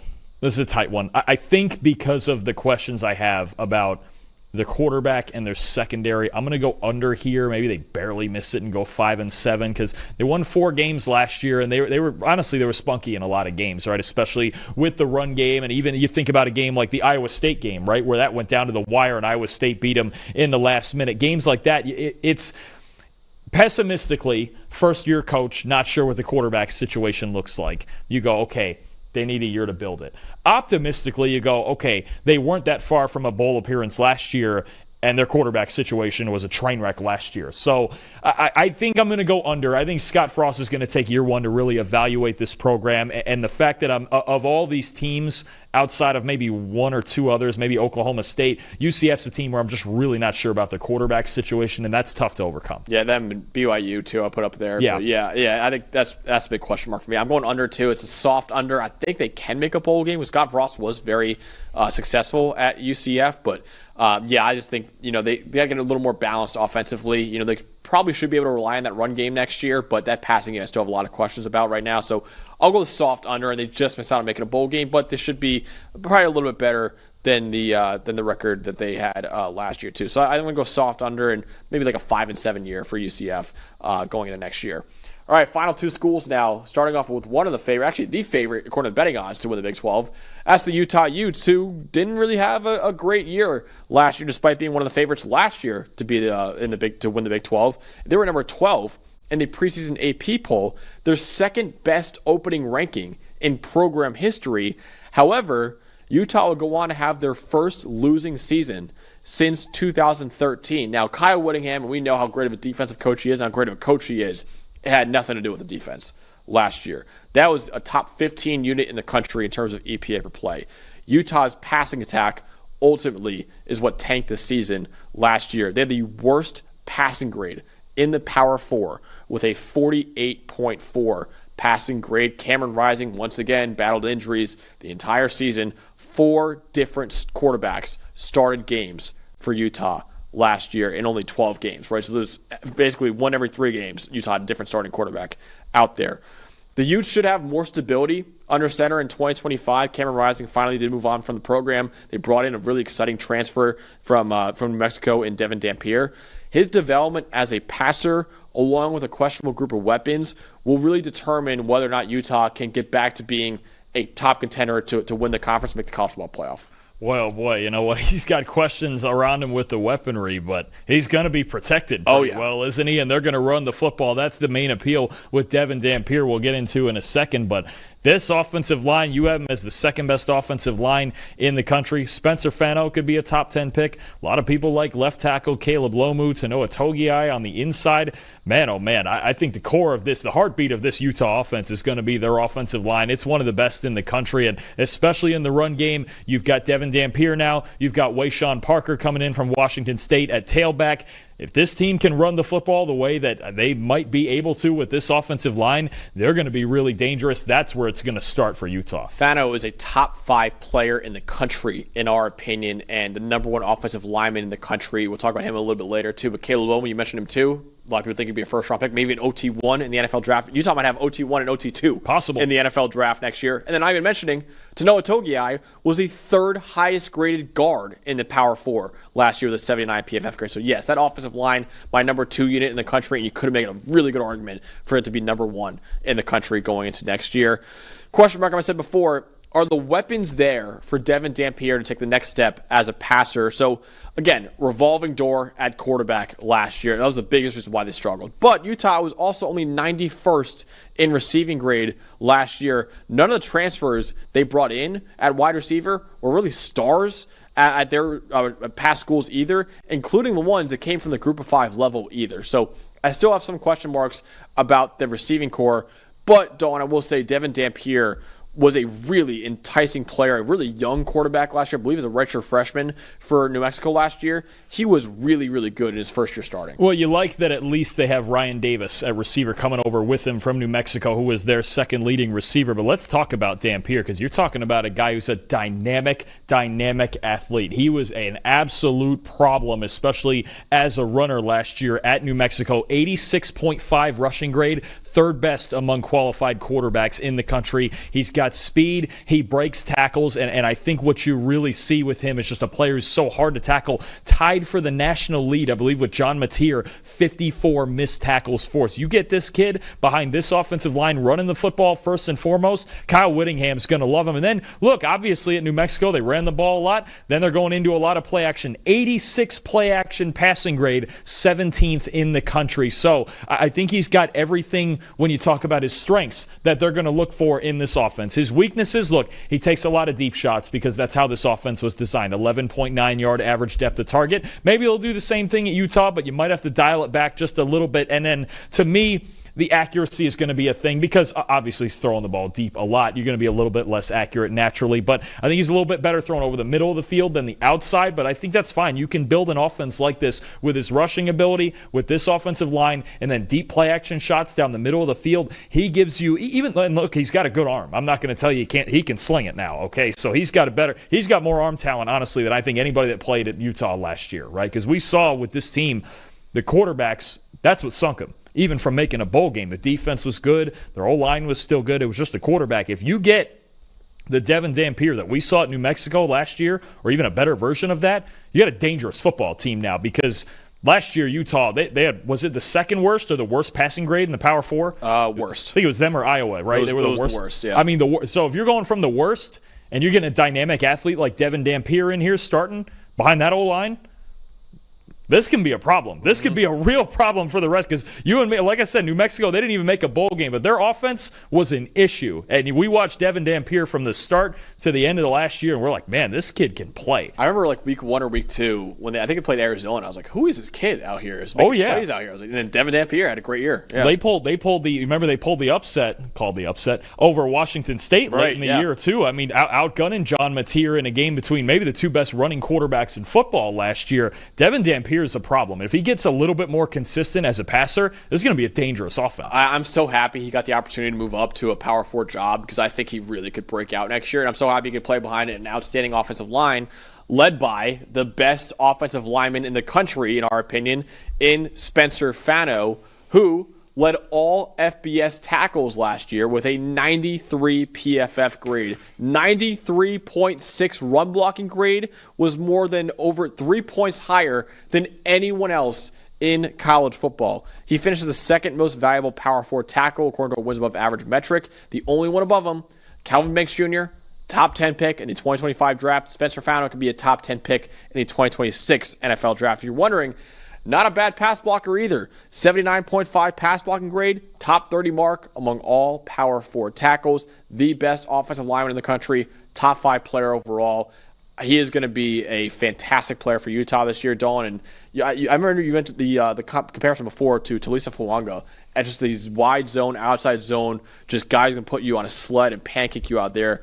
I see a lot of the same things with Spencer Fano. Yeah, I think whether he plays, I know you've brought up questions about his length, about whether he's going to play tackle or guard in the NFL. Honestly, I don't really care. He can be an all-pro guard. Because one of those Kyle Shanahan, Kevin O'Connell, Kevin Stefanski, Sean McVay, somebody's going to pick this guy up to play either tackle or guard to run that outside zone scheme, and he's going to be a monster. And he's a monster already at Utah. I think the combination of Fano and Caleb Lomu on the other side with this tackle duo, it's spectacular. And honestly, again, if you're a quarterback like Devin Dampier, you really right now in college football couldn't ask for a better offensive line, especially for his skill set, the way these guys maul people in the run game. You couldn't ask for any better situation for a quarterback like Dampier to come into. But Fano's a superstar, and at this point, if he plays anything like he did last year, you have yourself a top 10 pick. Absolutely. So, Dawn, who is the star defensive player from what was a really good defense last year? It was, and a guy I really like is their free safety, Teo Johnson. Now, the year before in 2023, he played more in the nickel, kind of average football he played out there. They moved him to free safety last year. You want, just like I talked about with Bud Clark at TCU, you want a heat-seeking missile? Teo Johnson is it. I'm expecting with the way that he flies to the football. He only had one interception last year, but I think there's going to be more of that coming this year. I think he's going to have more ball production. He absolutely flies to the ball, especially down near the line of scrimmage, too, from that free safety spot. He's looking for big hits. He's a big hitter, sometimes so much so that he doesn't wrap up and misses a handful of tackles, but I'll take it for the attitude he gives you. He's got two things, speed and aggressiveness back there at free safety. He's going to be an NFL player as well. And for as much as Utah loves to run single high defenses, one of the highest man coverage rates in the country, one of the highest cover one rates in the country, he's the one back there who's making things happen. He's the spine of it all. Even I almost even got, without the ball production, the Xavier Watts feel. It's just that guy. It's that single high free safety that gives you the speed and gives you that awareness to the ball and making plays on the ball that you absolutely love. Teo Johnson's a star for this team. He's one of the best center fielders in all of college football. 85 coverage grade last year. Former wide receiver, too. So, yes, only one pick last year, but he's got the hands to make a lot more plays in the football next year. I can't wait to watch him again because I think you're right. I think he could be one of the best single high safeties in all of college football going into next year. Dawn, their win total right now is set at 7.5. Do you think Utah will be better than that, or will they go under that win total and have maybe another kind of disappointing year once again in the Big 12? I'm in on Utah. I'm in on Utah. I'm in on Devin Dampier. I think the improvement, the quarterback situation, you just mentioned it, worst passing grade in the entire Power Four, I think like bottom 5 or 6 in the country. If Dampier, and we've got, what a matchup we've got week 1. They get to go to the Rose Bowl and play Nico and UCLA week 1. Man, oh man, that's a fun one. Maybe two of the best, maybe the two of the best. I know Carson Beck's in there also, but two of the best transfer quarterbacks in the country. Give me the over, though. I'm taking over 7.5. I'm with it. I don't know if they're the favorite, but I do like Utah to contend this year. I think it's a bounce back. They're so well coached. Even in the games last year where they were struggling, most of them were tight, right? They were causing problems. You think about the BYU game that went down to the wire. You win that game, you make a bowl game, right? They weren't that far away last year, and they had absolutely no quarterback to speak of. If Dampier is as good as we think he is, they're going to compete in the Big 12. Give me over 7.5 all day. Yeah, I am all over this over 7.5 too. In fact, I know it's aggressive considering they went 5-7 last year. I would think about making it 9.5. I think there's a really good chance that Utah can go at least 9-3, if not 10-2 or better next year. I think there's fun games with all these. First of all, they play Texas Tech. UCLA week 1's going to be fun just for the. Well, it's the first game, and we're going to see it all for both teams. Yeah. It's going to be fun. But Texas Tech, Arizona State, Kansas State, but they get all 3 of those teams at home. That's what I'm saying. And at Utah, that's still, even last year, was still one of the hardest places to play in the country. Because what is it, before last year they had lost like one game at home in the last like 5 years, and that was to Bo Nix at Oregon. Let me see this real quick. 1-2-0. I'm just looking at their home record here. 2-2. They still, okay, obviously they were losing games because they didn't have a quarterback, but like that, other than last year, is one of the toughest home environments, and they're getting all those teams at home. Utah's a dangerous team. That's what I'm saying. 8.5 was at least what I would have set it at. Maybe even 9.5. Because there's nobody in the conference over 8.5. No, I'm taking the over. I'm over. I'm in on the Utah bounce back. I think I'm leaning towards. I think I might lean towards the Utah Texas Tech in my Big 12 title game. So I'm going to pick. I think I'm definitely going over 7.5. I'm not there to make a picky jumping ship on the Sun Devils, are you? Okay. I'm not jumping ship. I do love our Sun Devils. This is why this year in the Big 12. I do love our Sun Devils. This is going to be a fun year in the Big 12 because going into last year, we have no idea. Yeah. It's going to be a great year. It's going to be a great year. We got one more team, though. One more team. And I think, look, Devin Dampier developed as a passer. They could absolutely become a college football playoff team. Last team in the Big 12 here is the West Virginia Mountaineers. A surprise 9-4 record in 2023 came crashing back down with a 6-7 year this past season. It was their 4th losing season in 6 years under Neil Brown, which led to him getting fired in December. Rich Rodriguez was brought in to replace him. He led Jacksonville State to back-to-back 9-win seasons in their first 2 years as a member of the FBS. That included a Conference USA title last year as well. And more importantly for this job, he was the head coach at West Virginia for 7 seasons and had a 32-4 record across his final 3 years there from 2005 to 2007. They had a top 5 finish in the AP poll in one of those years too. He's really known for his reliance on the run game. That should remain the same in 2025 with a star running back in Jaheim White. They'll need plenty of transfers on defense to improve that unit, though. It was the second worst defense in the Power 4 last year in terms of EPA per play. But, Dawn, this ground game should remain a really dangerous one next year. I'm glad you brought that up because the only teams to run the ball more than Jacksonville State last year under Rich Rodriguez were the 3 academy schools.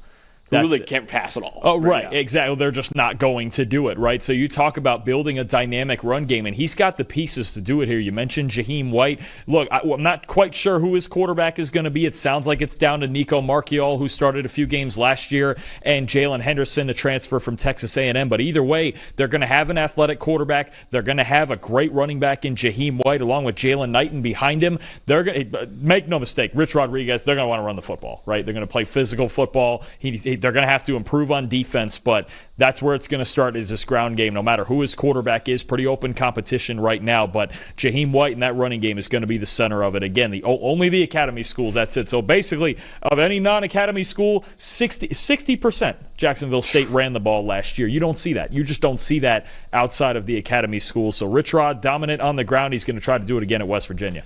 Yeah, listen, they had one of the worst defenses in all of college football last year. So really the biggest question mark is, will all the transfers they brought in, make that a more respectable unit in 2025? They added 25 transfers on the defense this year. That's Rich Rod. That's Rich Rod saying, "Listen, man, we need to fix this, right?" Because like I said, I believe Purdue was the only defense in America, or defense in the Power Four, that was worse in EPA per play last year. The coverage was the secondary, which we actually thought was going to be pretty good. And the secondary just completely fell apart last year, and that was really the biggest issue for them. And they just couldn't cover anybody. So 25 incoming transfers on defense, 7 of them projected to start for that defense next year too. They need a lot of improvement from that defense, because it really is why they went 6-7 last year. They could have been a lot better, because the offense still had a really good year. But the defense just being that horrendous was why they had a losing season last year. But Dalton, brand new quarterback in Nico Marchiol, probably starting for them next year. What should we know about him? So, Southpaw Slinger, he started a few games for him. He's made 3 career starts for the Mountaineers, but he's won all 3 of them, which is good. He played decent last year. And I think, honestly, if you're looking for someone as an athlete who they want to run a run-heavy offense with as kind of a dual threat, is he the most dynamic athlete? Is he a Jalen Milroe or something like that? Not necessarily, but he makes good decisions in the option game. He's a physical runner. He's got good vision. I think he's somebody who can run this specific offense, and that's what's going to give him a chance, even as a holdover from the last couple of years as Garrett Green's backup and as an occasional starter. That's what's going to give him a chance to start for them. I think he is the favorite. We'll see what Jalen Henderson does in summer practices also, but I think they're going to start out with Marchiol, and his skill set really fits in. Now, his problems are going to be, again, and they're not going to drop back and throw the football in a traditional sense a whole lot, but winning in the traditional drop back game and making good decisions under pressure are where he's going to have to improve. But I think Marchiol can run this specific offense. I think if there was any head coach that was going to come in and Marchiol was going to have a shot to start, I think it is Rich Rodriguez, actually. And I think that's why he didn't leave, because he knows, hey, run heavy, play action, work to my strengths. He can definitely, because he's a left-handed quarterback. He throws and rolls to his left a little bit better than his right, but detailed stuff there. I think the big thing is, again, he's a capable runner, and he can run the play-action concepts and make good decisions there. Those are the 2 things Rich Rod's going to be looking for. Definitely, and they're going to really rely on their running back next year too, and Jaheim White, a top 10 running back in the country, in our opinion. He has a 35% forced miss tackle rate as a sophomore, tied for 3rd among all Power 4 running backs, 6.5 yards per carry in his career so far, is 4th among all running backs over the last 2 years. He really broke out as a true freshman on limited opportunities, and this past year, he was even better, honestly, this past year. Elite athlete, a little bit smaller at 5'7" and 195 pounds. He's going to be the bell cow for this offense as a junior, because Garrett Green is now in the NFL, probably going to play wide receiver, and he's a former quarterback for West Virginia. And then his fellow tailback back there, C.J. Donaldson Jr., is now transferred over to Ohio State too. So it's really kind of a committee backfield at West Virginia, with kind of Jaheim White being the Lightning and C.J. Donaldson being a Thunder in that backfield. Jaheim White will be the bell cow for this offense next year. And Dawn, this might be a hot take right now, or maybe not, but I think Jaheim White, with how much Rich Rod loves to run the football and how good Jaheim White is, say dark horse Doak Walker Award winner next year. That's a call right there. I don't hate it, though, because they're going to run the ball a lot, and he's going to get the most of it. Either, if not Doak Walker, then you're talking about being among the nation's rushing leaders. But I think it's a great call when you talk about White's talent and then the scheme fit with Rich Rodriguez coming in and calling the plays. I think that's actually a really darn good call. I wonder what I don't know if they're taking bets on that yet. I don't know. I got to look. You might have to look at that. Throw a little cheddar on the Jaheim White Doak Walker Award. That might be it. That's a good call. I'm sure a lot of people think, Jeremiah Elliott's going to run away with it, but they have a loaded running back unit in Notre Dame. Not get all the touches. If they're gonna come in here and run the ball 60% of the time like they did at Jacksonville State, and no Donaldson. Well, and you remember back in the day how well they used to run the ball back in the days of Pat White, who's actually on this coaching staff. Love that. I mean, it's fantastic, right? Get the old West Virginia legacy, the old Big East legacy. Remember those days of Big East? Tell Gino whenever he's done. Tavon Austin, bring him in too. That'd be electric.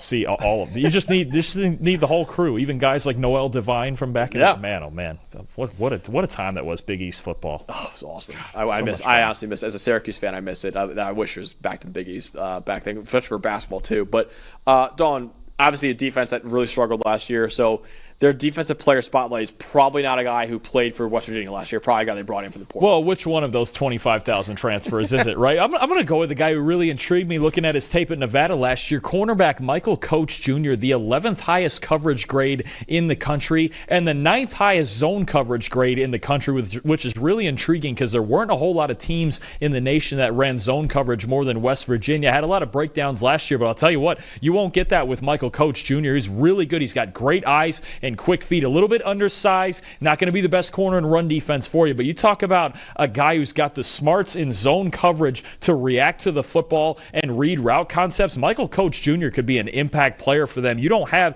don't care what school you're at, you don't have the 11th best coverage grade in the country at corner unless you're really good. They got a good one coming from Nevada to West Virginia this year. I'm a huge fan of Michael Coach Jr. I think he's a really underrated player right now. I think even if you look at the EA College Ball 26 ratings, he was pretty low on the ratings there for West Virginia. I don't know why, because he was really good for them last year. So big fan of him. Actually had 85 rating in the game, which is not too bad, but still the 4th highest rated defensive player for West Virginia on that defense in the video game. But great player last year, 45.8 passer rating allowed. And like Dalton says, really thrives in zone coverage too, which is what West Virginia ran a lot last year too.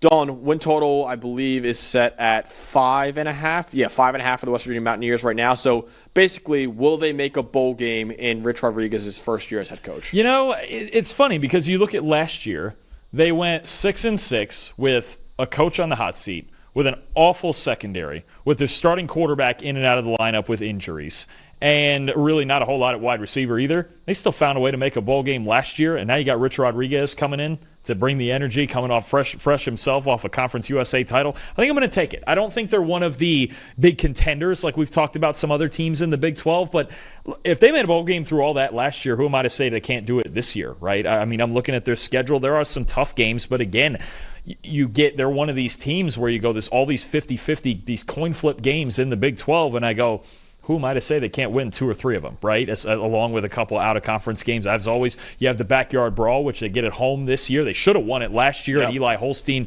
led a big comeback for Pitt. So if their secondary is any better with those transfers and their offense is going to be run-heavy with these guys in the backfield like we think, I think a bowl game is perfectly attainable in year 1 for Rich Rod. I do. According to our power rankings right now, PFF.com, you can find them. They have a 50% chance exactly to make a bowl game. Well, of course they do. Literally 50-50. That's just fitting for this episode, honestly. It's fitting for this entire Big 12 preview because it's probably a 50% chance at darn near anything that can happen here. I mean, that sums it up. But again, I think in year 1, they're not an inner tier contender for the Big 12, but I think a bowl game should absolutely be the goal anyway, and we see some progress, especially on the defensive side of the ball. I'm with you. I'm going to go over. I think 6-6 is probably what I expect for them, and I actually was thinking on the fence before, which is ironic considering they have an exactly 50-50 chance to make a bowl game next year, but you just look at that schedule. It's the 4th hardest in the Big 12 corner power rankings. I still think there's enough offensively, and I do like some of the pieces they brought in defensively. It's a brand new look defense next year, even though it was one of the worst in the country last year.